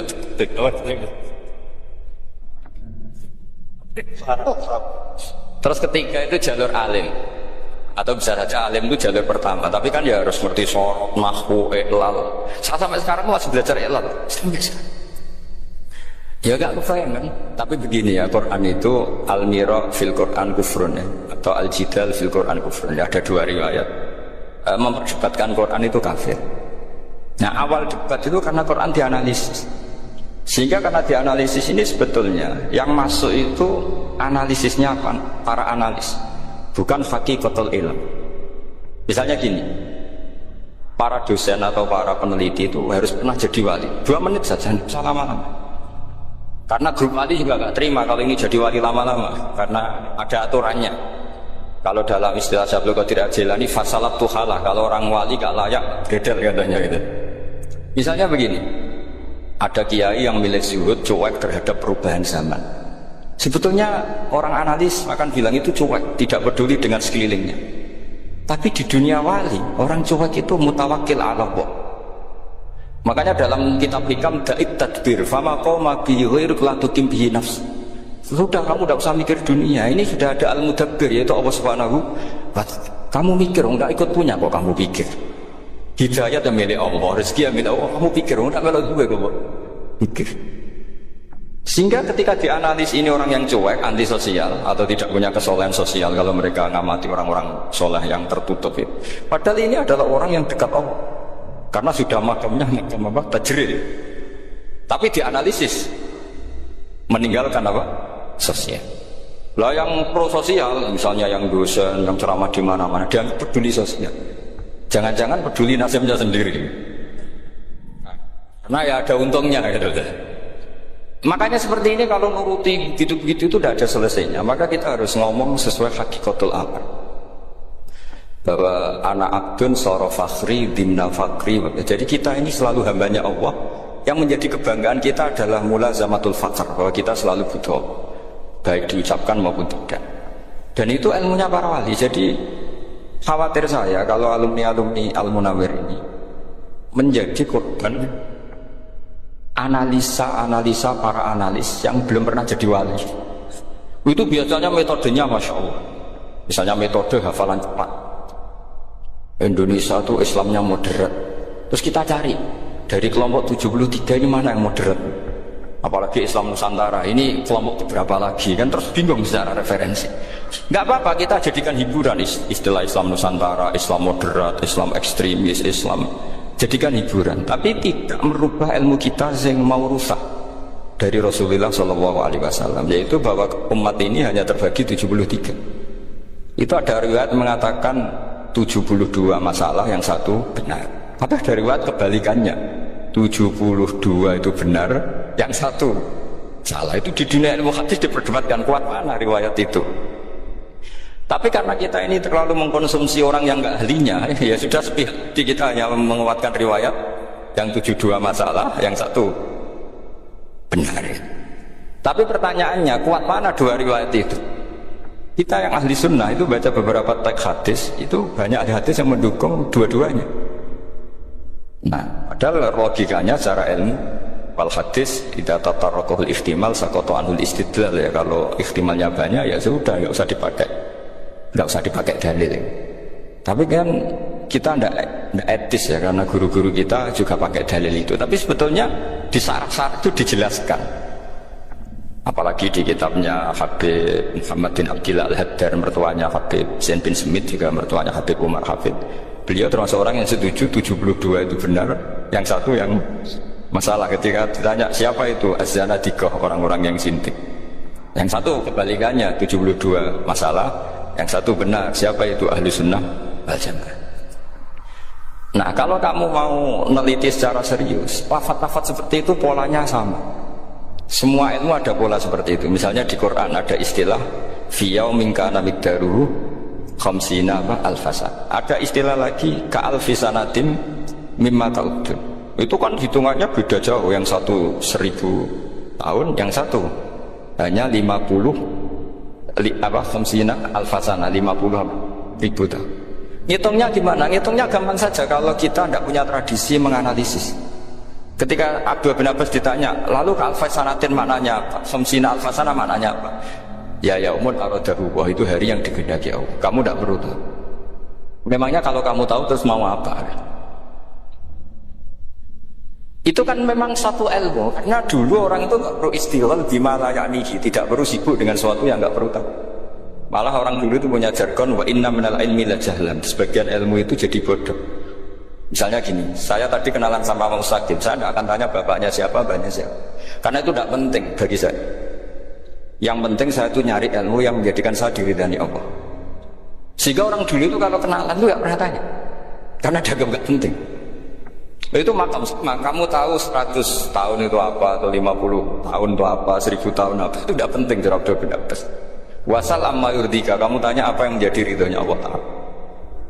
Sehingga ketika orang dulu cuek, mau kenalan kok tidak ditanya bapaknya asalnya mana, mereka itu apa ya, konsisten dengan konstitusi min husni islamil mar'i tarkuhu malain. Tapi para analis, wah ini tidak familiar, kenalan kok dingin-dingin saja, orangnya dingin, pasif. Ini tidak pasif, ini tarku malayak nih.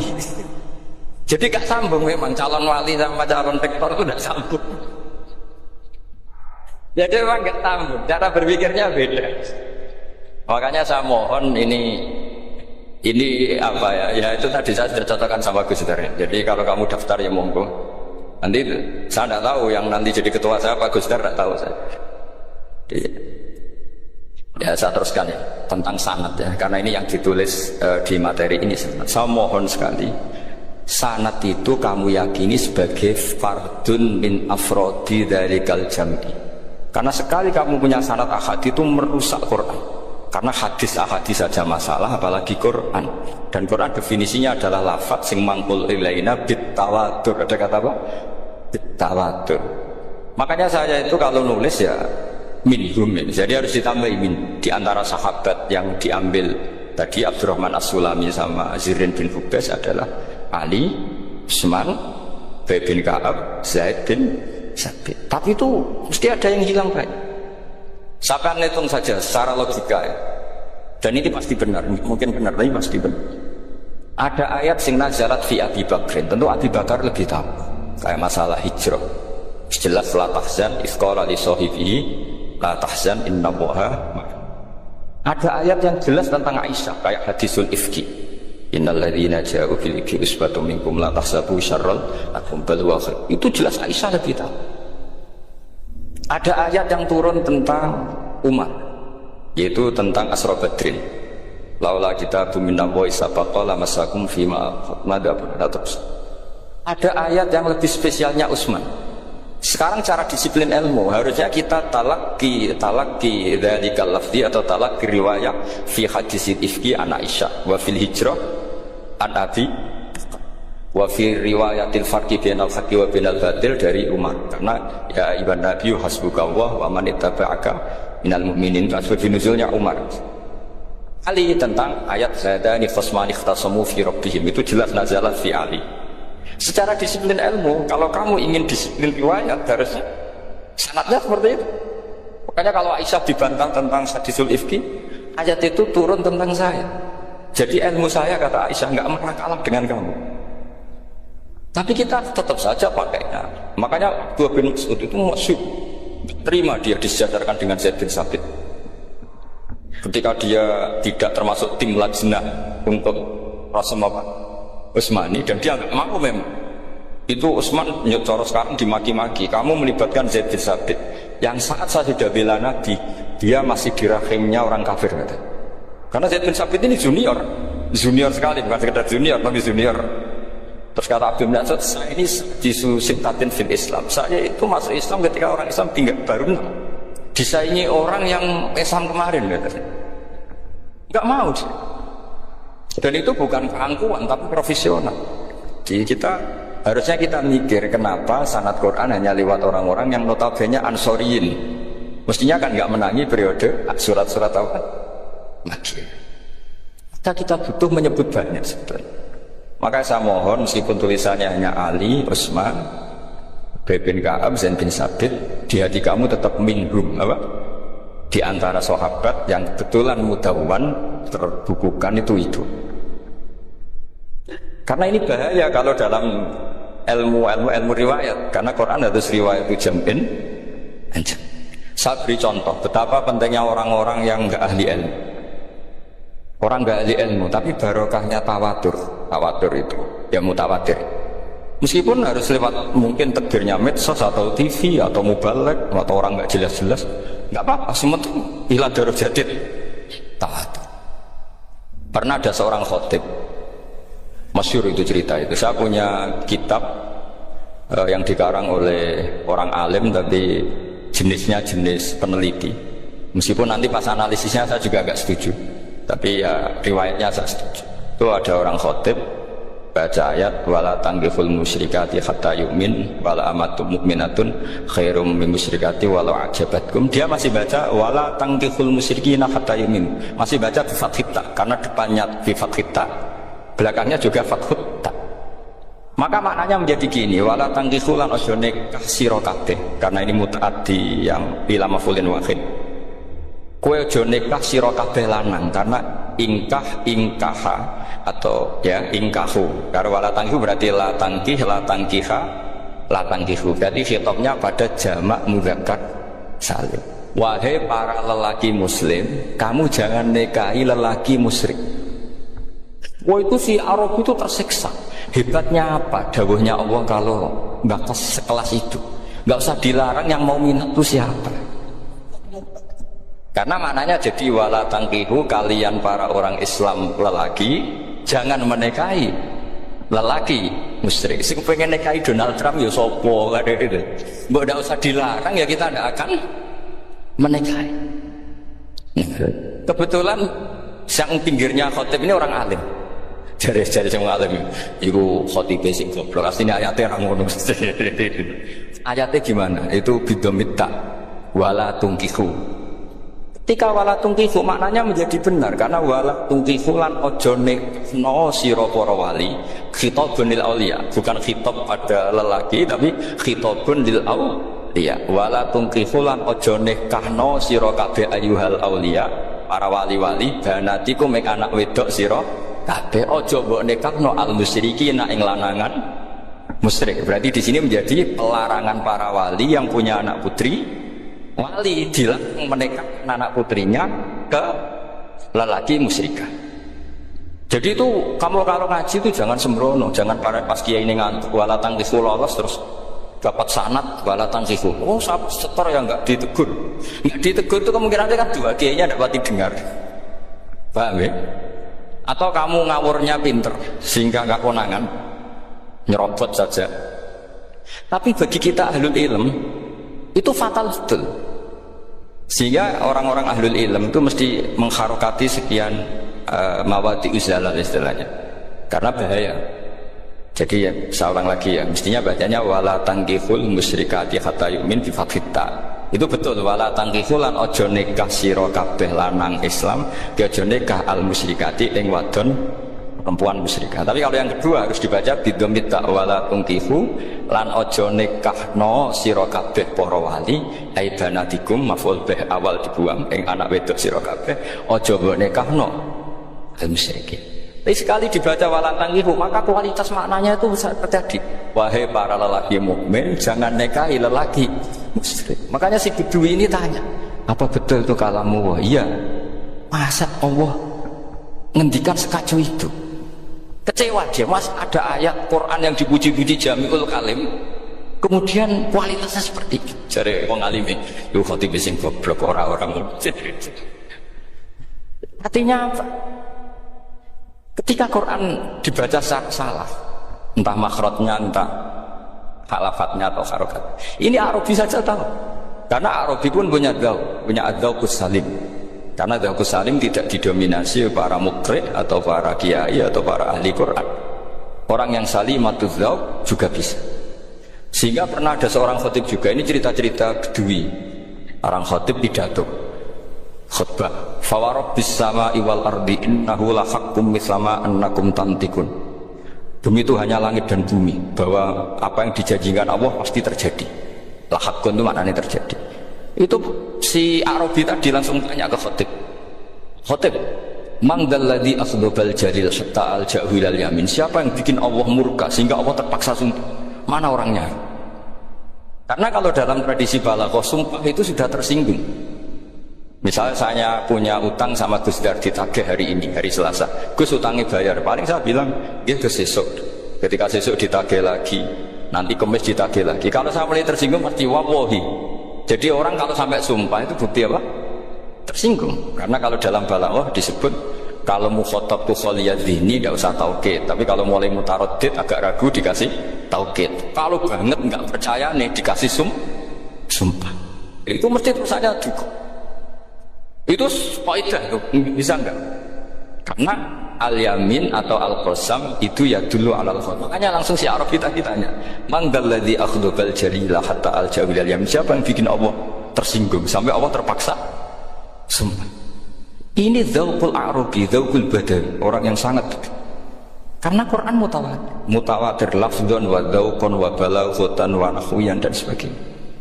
Sehingga sebelum ada Imam Nafi', ini saya cerita khasnya ahli Quran, karena bapak saya, buyut-buyut saya itu hafal Quran. Dulu ketika bapak saya tadi Mbah Munawir sampai berapa? 99% ya, yang hafal Quran era anak tadi. Era anak itu 98%. Ya dari jenengan tadi. Jadi dulu bapak saya nasihati saya soal hafal Quran itu lucu, nasihatnya gini toh. Aku hafal Quran, mbahmu buyutmu hafal Quran. Yes, ojo kepaten over. Nak kue rapal itu sebenarnya alasannya anakmu rapal gampang, bapak ya putu lu gampang meneh, bapak mbah ya. Maka anak wong alim rapal Quran atau orang alim itu kriminal pertama yang menjadi sunatan mutabak. Nah itu mau melegalkan anaknya punya alasan kan? Coba kamu alim, terus anak kamu udah alim, terus kamu cuma kudu alim kok mbahmu. Lah bapak gimana bapak? Kan pusing. Jadi sebetulnya Buria ada alim itu mesti salah ini, salah pas depannya ini. Makanya saya itu tak angen-angen bener bapak saya. Bapak saya itu ya akrab sama Gus Najib, sering semaan bareng. Jadi misalnya bapak saya ada hafal Quran, coba mau pede nasihati saya suruh hafal gimana alasannya? Kan nggak punya alasan. Jadi cara bapak pokoknya Joko Paten obor ya, kalau orang kuno mana nih Joko Paten obor. Saya beri sekian contoh. Sebelum Imam Nafi' itu ada, Imam Nafi' itu periode tabi'in, gila tabi'in, karena Imam Nafi' itu paling senior. Nafi' itu punya guru namanya Ja'far Al-Qari. Setelah itu sudah sahabat. Makanya Imam Mujahid itu disalahkan orang banyak ketika memasukkan Imam Kisai. Sebenarnya Imam Kisai sama Hamzah itu pernah lama nggak ada sebagai qurra sab'ah. Makanya kata kitab-kitab besar itu ngeritik Ibnu Mujahid itu musabbus sab'ah. Dia adalah orang yang menentukan ulama sab'ah. Itu keliru katanya, kata ulama-ulama lain. Karena sebetulnya yang kisah itu tidak selevel Ja'far Al-Qari, gurunya Imam Nafi'. Ya, gurunya Imam siapa? Nafi'. Makanya terus ulama nambahi qiraatul asyraf, ditambahi Ja'far Al-Qari dan Khalaf dan Hisam. Itu sebetulnya agak salah. Agak salah gini sebetulnya ya. Yang kisah harusnya masuk yang salah tambahan, bukan yang Ja'far, karena kan nggak fair. Nafi' saja yang muridnya termasuk Qurra Sab'ah, gurunya termasuk Salasah Al-Mutammimah lil Asyraf ya, terus As-Salasah Al-Mutammimah. Kita sebagai orang yang bidangi itu sebenarnya agak protes. Tapi yang terkenal gitu ya sudahlah, ikut saja daripada fitnah. Tapi kita sebagai ahlul ilm sebenarnya tahu duduk perkaranya. Ya tapi ya sudah, itu enggak sampai salah fatal. Sebelum ada Imam Nafi' itu ada pernah, ini meskipun cerita agak enggak valid, tapi diakui bena ahlul ilm. Ada orang datang ke Rasulullah bilang begini, ya Nabi Allah, seorang Nabi, ya Nabi Allah, he wong sing diceritani Allah. Karena naba'a maknanya cerita, isim fa'ilnya nabiun, orang yang dapat cerita dari Allah. Itu kanjeng Nabi guyu seneng.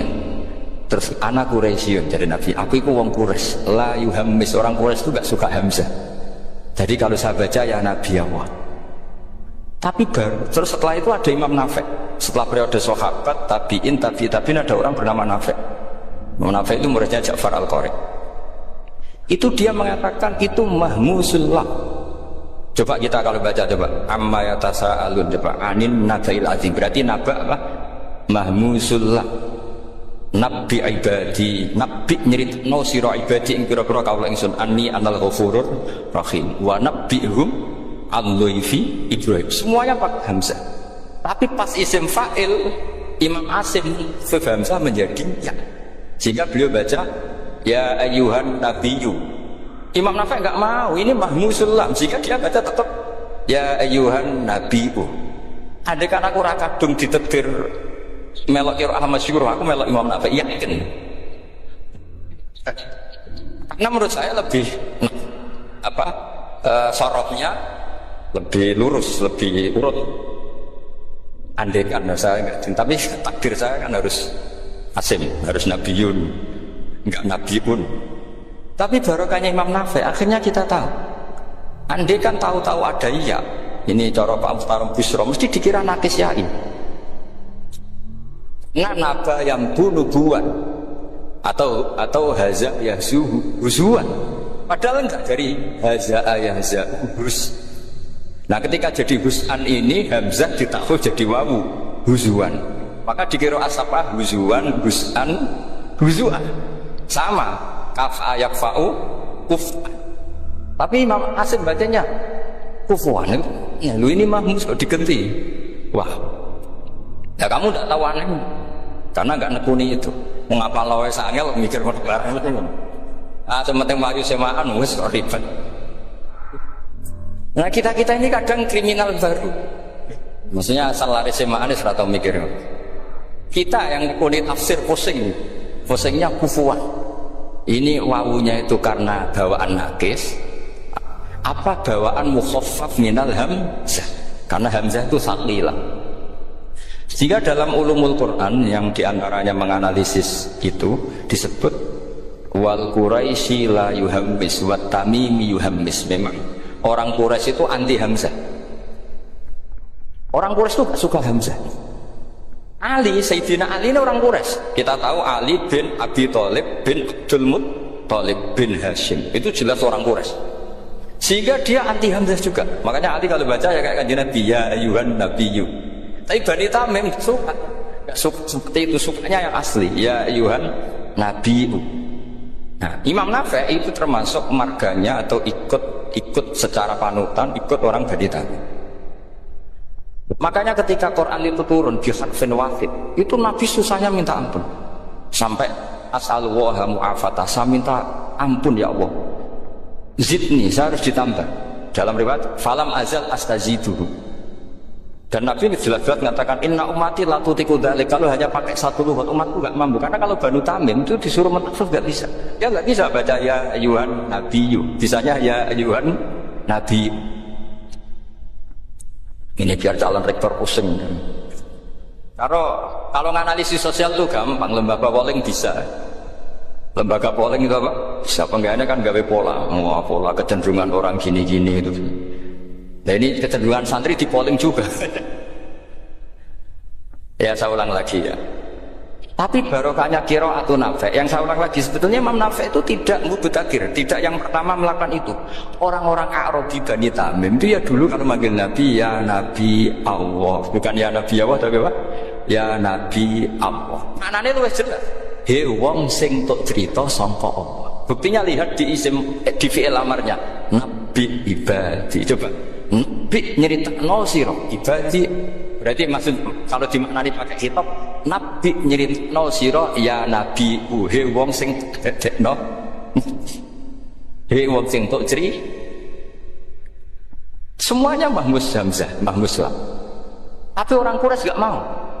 Sehingga orang Quraisy, lah lucunya ini memang ya lucu entah aman tahu. Gurunya Imam Nafi' Ja'far itu kalau untuk fi'il itu malah dia setuju ditakhfif. Makanya banyak qiraah innama yu'minu jadi apa?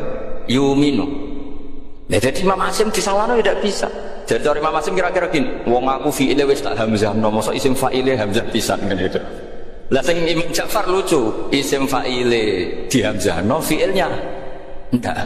Jadi nak baca ya yu'minu mu'minun. Nah sorof itu ya ada sisi agak ngawur. Ini cepat Aram Busra mesti gak terima. Sorof itu ada ngawurnya Pak. Tapi ya sudah kita terima. Ngawur dengan tanda kutip. Misalnya jangan kalau nasrif kan mana yu'minu iman. Coba kalau anda jadi fi'il mudhari, kenapa saya tidak diiklal sendiri? Amana asluhu amana ala wazni af'ala. Ubdilat ala hamzatus saniyatu alifan. Mergo istima'ihima fi kalimatin wahidah fasara mana?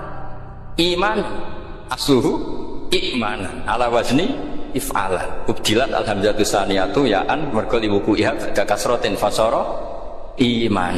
Coba kalau kamu jadi yu'minu. Cuma ilmu ini gak syarat jadi rektor aman Pak Ustaz, gak apa-apa. Syarat jadi rektor gak harus jelimet seperti ini.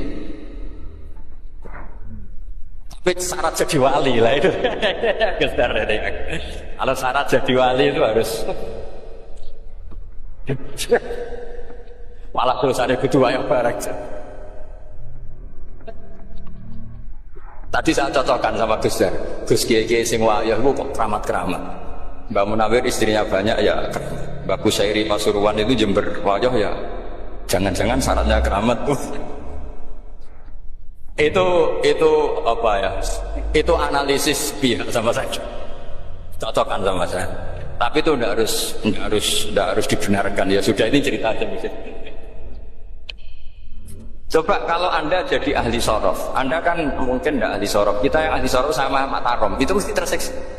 Mungkin saya bilang mungkin. Kalau ada ahli betul ya silakan nanti ngaco saya ahli Gus gak apa-apa. Amanah di'elal, yu'minu tidak, imanan di'elal lagi, mukminun tidak. Maka Imam Asim karena dia itu punya guru yang dari Quraisy yang tidak Quraisy, Imam Asim itu lho sama karo rasane dadi kulon nate salat hajat khusus protes Imam Asim.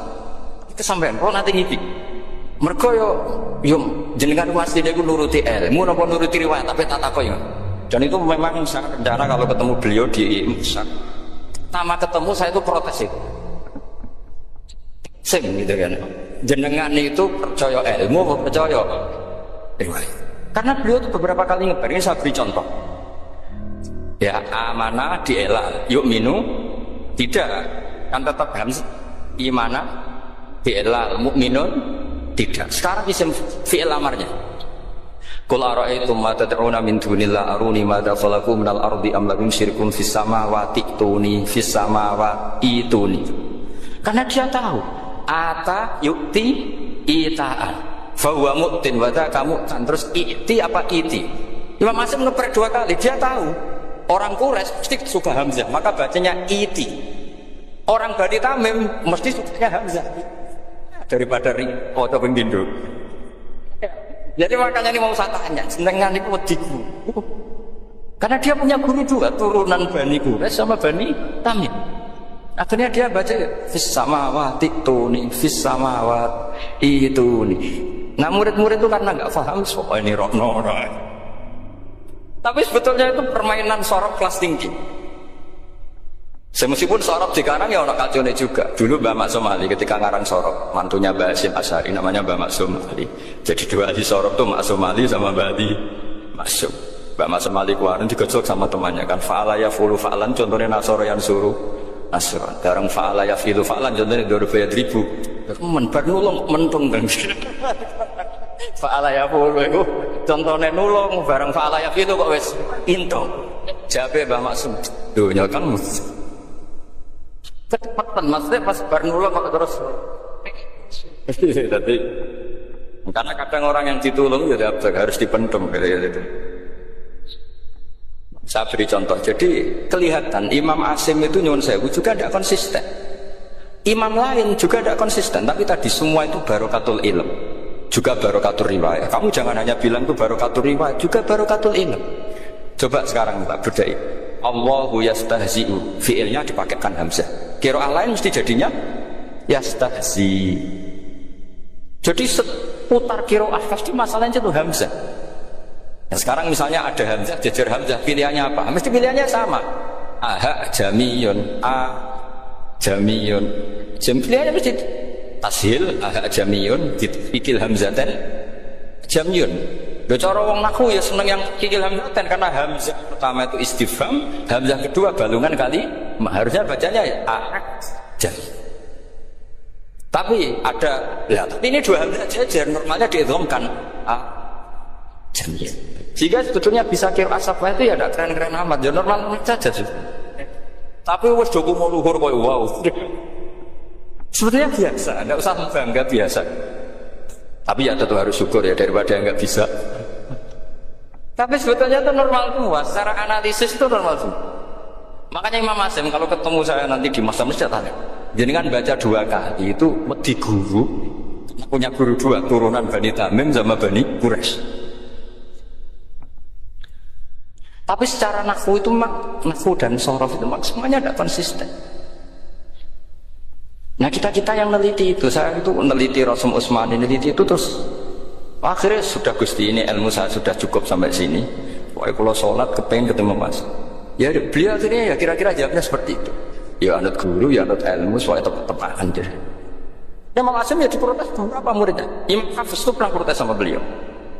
Dia habis ngaji ketemu sama Syubah. Kita tahu kan muridnya Imam Hasyim itu 2, Hafiz dan Syubah. Yang terkenal maksudnya. Sejarahnya nulis yang terkenal itu ya gak nakal sejarah. Muridnya ya banyak. Sama seperti Mbah Munawir ditulis sama Mbah Arwani. Hanya 3 yang bisa ditulis.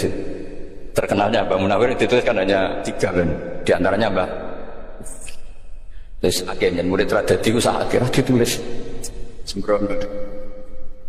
Ya mungkin orang sekali berhasil muridnya hanya Syubah sama Hafiz. Mungkin enggak? Oh tidak mungkin. Imam Hafiz alim ngono mesti kancane akeh, tahu dibuli, tahu macam-macam. Gak mungkin wong sikit santri loro kok alim, gak mungkin kan, gak ono sing bully. Kan gak ada gesekan maksud saya secara. Hafiz itu pernah ngaji, ngaji sitok-sitok, mulai dulu ngaji Quran yang satu-satu. Habis itu pulang ngelalah barang. Sing sitok maca. Allahu ladzi khalaqakum min dhafin. Ora mau diwacana dhafin. Ora kono. Terus perang falafel. Walam yakul lahu kuf'an ahad. Dari Imam Syubah, dari Hafiz, orang mau baca aku kufuan, yakin kufuan. Wow, orang baca aku kufuan, nganggo hamzah. Sesuai, sebenarnya takut. Imam Syubah itu lebih sopan, nggak berani tanya. Imam Syekh, ono sing nekat daripada nggak jauh takut. Ya Syekh gitu. Saya tadi cocokkan sama Hafiz, ternyata kok warane beda. Itu jenengan gimana jadi guru yang benar loh, maksudnya? Iya gitu. Masyhur terus beliau menjawab, Aqra'tuka ya Syu'bah ala ma aqra'ani Zirrun bin Fubais an Abdillah bin Mas'ud. Wa aqra'tuka ya Hafiz ala ma aqra'ani Abdurrahman As-Sulami ala ma aqra'ahu Ali bin Abi Thalib. Jadi sebetulnya sanad 2 itu gak bisa digabung. Justru kalau kamu nyebut Abdullah bin Mas'ud itu jalur Zirrun bin Fubais yang terus terasing. Itu bacanya seperti itu, kuf'an atau kufu'an bil hamzah. Yang jalurnya Asim apa? Kufu'an. Akhirnya huzuan ya jadi korban karena sama. Haza, coba yang maknanya ngenyek itu haza nakis apa haza mahmus? Haza mahmus. Istiza pakai hamzah. Tapi di masternya huzuan. Tapi kalau kamu ngaji sorok sama Pak Taro, haza ayahza'u. Bisa enggak tahu apa selonong jadi huzuan. Tapi kalau kamu ngaji Quran huzuan. Tapi kalau ngaji sorok. Nah sekarang Is'al juga sama. Nah ini saya yakin alumni ini pasti semua, karena jarang guru menerangkan itu. Mungkin saking sopannya atau saking nggak tahunya. Hubungannya itu ada. Mungkin saking sopannya atau saking nggak tahunya. Coba sekarang masalah terjadi di Sa'ala. Sa'ala yas'alu soalan. Terus pokoknya bahwa sa'ilun wa dzaka mas'ul. Mau milih fi'il amar mana? Salah apa is'al? Salah apa is'al? Is'al wa sa'al. Ayo ngaco. Partai-partai nana 01. Coba 01 milih apa? Enggak jauh. Is'al 02. Sa'al. Dua-duanya Imam Hasyim juga agak konsisten. Ada beberapa yang dia jelas baca sal. Sal Bani Israel. Sal takok sira Bani Israel. Ya bersal kan, sal Bani Israel. Sal takok sira Bani Israel. Tapi was'alhum was'alil Korea. Tapi Ibnu Katsir baca apa? Was'alhum. Ibnu Katsir semuanya dibaca sal. Was'alhi dibaca apa? Was'alhum. Was'alil Korea. Was'alil Korea. Jadi kita baca was'al. Tapi Imam Asim kalau ditanya, kok kamu bacanya gitu? Padahal di juz 2 jelas sal Bani Israel. Juz 2 yang sal Bani Israel. Sal takok siro Bani Israel. Karena fi'il amar memang kadang orang Arab bilang is'al, kadang bilang. Teruskan lagi. Sa'ala yas'alu soalan. Fi'il amarnya milik is'al apa sal? Dipakai semua. Buktinya juz 2 langsung sal. Tapi kalau ada wawu atau fa, Imam Asim bacanya fas'al. Fas'al Bani, fas'alhum, wasalhum. Tapi Imam Ibnu Katsir tetap baca apa? Fasaluhum. Siapa yang pernah belajar siapa? Ibnu Katsir baca apa? Fasaluhum. Yang kita baca fas'aluhum dibaca apa? Fasaluhum. Yang wasalhum dibaca apa? Wasalhum. Wasalil Korea dibaca wasalil Korea. Nah, itu akhirnya punya efek di sistem Rasm Utsmani. Rasm Utsmani meskipun kita ala qiraati Asim itu nulisnya tetap wawu, sin, suratul ya, lah. Berarti hanya berapa kalimat? Yang wasal itu wawu, sin, suratul ya, lah. Berarti hanya 3. Wawu, sin, lam. Enggak boleh dalam Rasm Utsmani kamu nulis wawu, alif, sin, alif ngadeg mau diul hamzah baru lah. Karena kalau seperti itu bacanya harus wasal gelem-gelem. Jadi kalau Ibnu Katsir ketemu orang nulis wasal begitu dia ngamuk. Aku ora duwe peluang. Lah iya kalau ditulis pakai wawu, alif, sin, alif mau di al hamzah, terus lam. Berarti hurufnya berapa? 5. Mau tidak mau harus dibaca apa? Wasal. Makanya Rasm Utsmani itu harus ditulis tambah alif mau diun hamzah supaya Imam Ibnu Katsir punya peluang baca wasal. Nah itu pentingnya menetapkan Rasm Utsmani biar qiraah lain punya peluang. Dan itu ada disiplinnya juga. Tapi kan kita sudah kadung ikut partai tadi wasal. Ya sudah seperti itu. Ada lagi menyangkut mudhoaf. Kalau kamu nasrib coba mau ngetes Pak Taro mungkin ya ikut dites gak pantas. Madda ya muddu apa coba? Maddan wa ma maddan bahwa madun wada kamam. Kamu partainya umdud apa mudda? Oh ini umdud ini. Umdud coba kacau yang umdud berapa? Umdud apa mudda? Mudda apa umdud? Ya keliru semua. Atau benar semua. Nah Quran pakai dua-duanya. Kan masyhur tuh. Wa fuqaha tsumud wa mun fi sakan dikaunihi bimud madra fitaran nahu halal tu mahal fi jasmin wa shibhil jasmi takhirun kufi. Quran pernah pakai dua-duanya. Ya ayyuhalladzina amanu mayyartadda. Berarti pakai partai idgham mayyartadda. Tapi ada ayat wa mayyartadid. Artinya Quran dia pernah pakai itu. Dia pernah pakai tidak idgham. Wa mayyushaqillaha. Berarti idgham. Ada yang yusaqi hubung iltiqau sakinan yusaqikir rasul dan seterusnya. Berarti ya pernah Quran pakai apa? Bil idgham yusaqi pernah pakai idgham yusaqi sama ya ayyuhalladzina amanu mayyartadda pakai apa? Idgham. Tapi ada ayat wa may yartadid. Nah kita sebagai peneliti itu baca itu ya Allah. Makanya Imam Sibawi itu pernah baca Quran itu sujud berkali-kali. Ya Allah, apa hebatnya Engkau. Semua lughat yang terjadi di Arab nah ditekan di kitab jenengan. Zaman kan gak tahu sujud berkorong karena Arab beda nih. Kadang yartada be yartadid maknanya beda. Padahal itu mau itu mefakul. Ra wajib lah cara fikih kue wajib maca bismillah cara hukum tauhid karena tadi kalau kita tidak baca bismillah jangan-jangan kita meyakini mangan itu mesti wareg nak ngombe mesti seger padahal kata mesti iki sing dadekno sire karena seakan-akan makan itu punya kekuatan yang luar biasa. Paham sih kalau maksud malah bismillah itu penting sekali sangat-sangat penting karena untuk menetralisir adat sing mulane Wis pokoke bismillah. Lane bismillah dari ulama sing pun usul kan Bismillahirrahmanirrahim kabeh maknane Quran disimpen Fatihah, Fatihah disimpen ning bismillah. Bismillah wis hurufe mok 19 sampeyan tau ngitung kan. Aku wong alim ora tau ngitung lah tetep ero. Perkarane yo maca kitab itu dadi aku pokoke bismillahirrahmanirrahim ku jumlahe pinten? 19. 19 iku disimpen ning bak. Wis 19 karek sithik disimpen ning bak. Kabeh ulama nyingkat bak iku bi kana makana wa bi yakunu mayakun. Bi sebab kekuasaan ingsun Allah kana makana yang ada menjadi ada wa bi yakunu mayakun dan karena saya saja yang akan ada menjadi ada.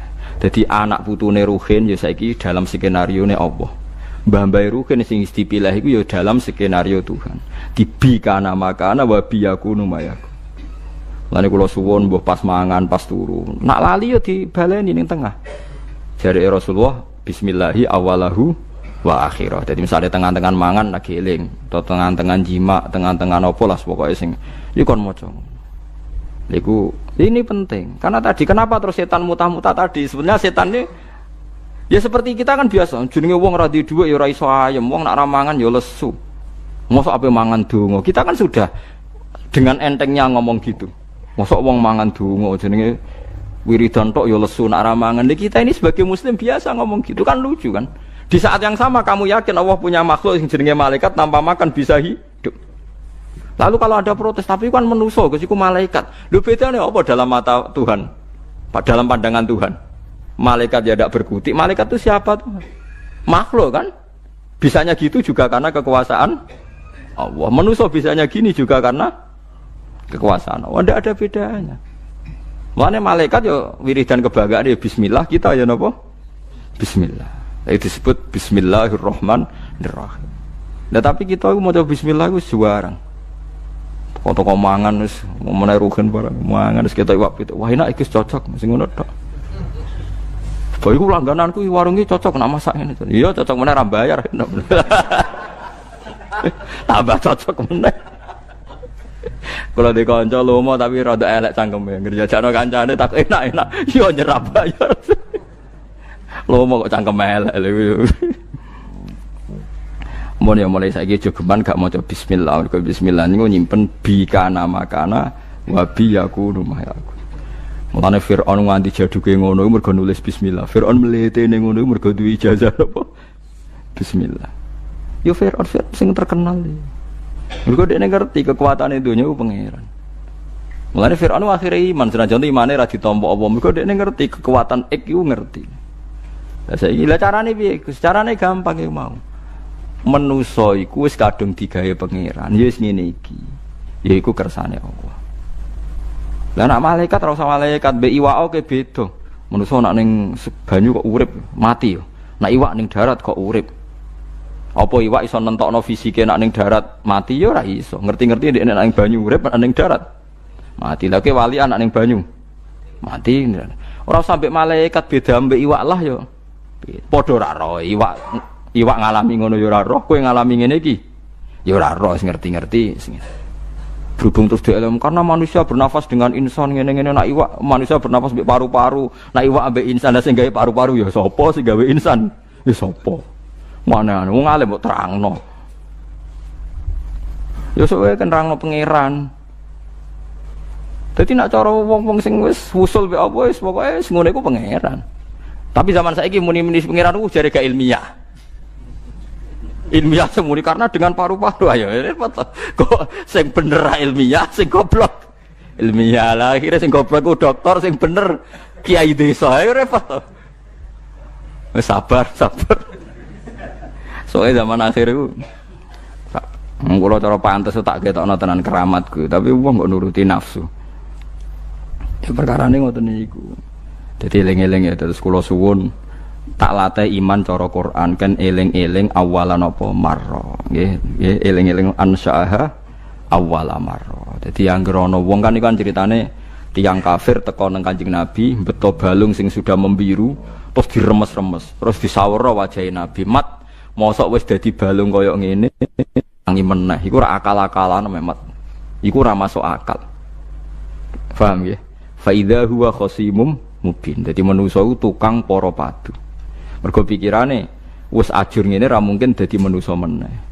Terus Kanjeng Nabi dielingno pangeran kon nerangno ning umat-umat nak Allah iku kuwasa gawe sing sepadane iku. Awale salladzi khalaqas samawati wal arda biqadirin ala ayakhluqa napa mislahu. Mosok zat sing iso gawe langit bumi ngono detaile ngono gedene tirimo balekno wong mati ra iso. Terus kon muni bala. Bala kuwi sakjane omongane kita jawab napa bala. Malane sakjane nak wakaf ki awale salladzi khalaqas samawati wal arda biqadirin ala ayakhluqa mislahu niku wakaf. Terus bala. Bala maknane kita bilang napa bala. Asane iki ilmu ngeten iki mun mati. Ora mati piye sing NU sing biasa wiridan ngono nak mbok waca ping sakmene iku rezekimu jembar. Waca sakmene tolak santet, tolak bala. Dadi sing gedeng darani bid'ah, sing maca jebule mok tolak bala. Akhire wong alim kados kula tersingkir kan. Gak duwe fun kan. Untung ana wong bingung-bingung kok sampean ngaji ngene gitu. Lumayan go kegiatan nerangno. Dadi asline kula ya santai. Wah, tekno wong tenan. Apa meneh wiridan Yasin ping 41 wis masyhur tenan. Keramat tenan jan wong sing maca Yasin piro? 41. Kalau wae kudu kalah keramat mek sing maca 41. Kalau di kanca wiridane Yasin 41 niku hari terakhir ini berapa tahun maca iku. Niku langsung lawange kebuka iso mlaku tok wali songo. Fi saatin wahidah saat itu juga. Keramat tenan saiki sugih. Ya barokah wiridane Yasin. Tapi sering kalau tantang, gue ngermelete aku tak beredel keramat. Mergo iku kurang ngajar tenan. Aku ulama sing nerangno maknane Quran mbok saingi mbok wiridan 41 terus dadi dhuwit. Ya sempat pede. Lah jajal pede. Lah yo nak wani jajal. Mikir nek sesuk. Ketoke kalah kula Gus mboten-mboten. Wadah sak wancam tenan den, macam-macam beredel tenan kowe. Quran turun ra kanggo ngene iku. Andai kan surah Yasin menjelma dados iso diskusi mesti mihak kula lah. Artine sampai tak omong Yasin jenengan kanggo jan niku dadi dhuwit, nek gage kula dadi ilmu terus wong seneng pangeran.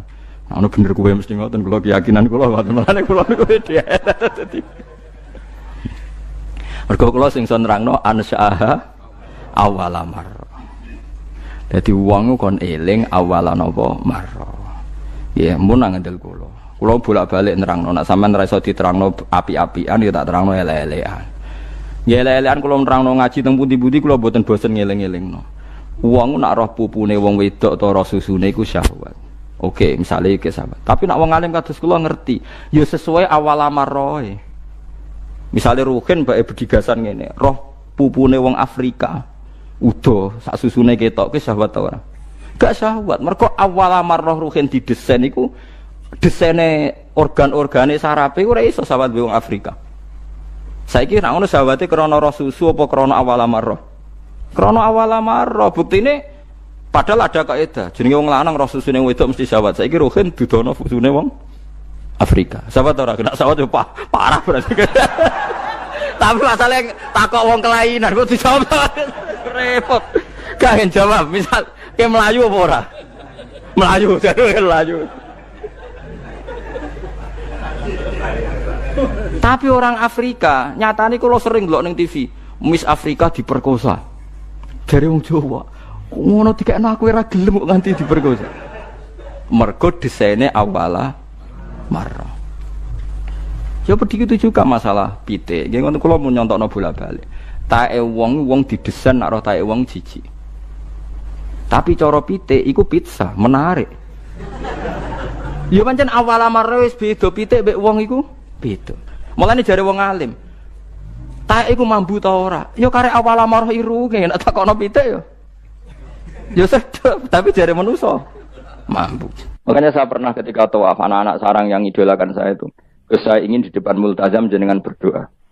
Saya ngamini karena doa jenengan mustajab. Moh ngaji sik, nah ngaji kok tak dongakno, nek eling nek ora ya wis. Ya wis oke jam 2 malam kita di atas tingkat 3 kalau enggak salah pas itu di Mekah. Mulang Bukhari Gus. Kalau ngaji Bukhari pinjen ya tak ulang.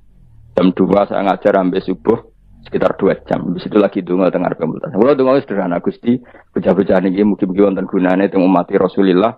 Purun mulang mboten kedunyane amin ya amin. Wah. Padahal di antara mereka kita ada sing donga pengen rabi, berkata wis tuwa. Ayo kula dongane ya Allah. Ini di depan multazam semoga anak-anak ini manfaat umatnya Kanjeng Nabi purun mulang, purun napa-napa teng masyarakat. Wis iku tok amin amin pun bareng. Karena itu yang saya bisa tanggung jawab di depan Allah Subhanahu wa taala. Coba kamu berani enggak di depan Allah terus kayak ngomong dunia. Karena hanya mulang yang bisa mengantar manusia mencintai Allah dan Rasul. Coba barokahnya kabeh kiai darani haram zina. Berapa juta orang yang tidak berzina gara-gara dawe para kiai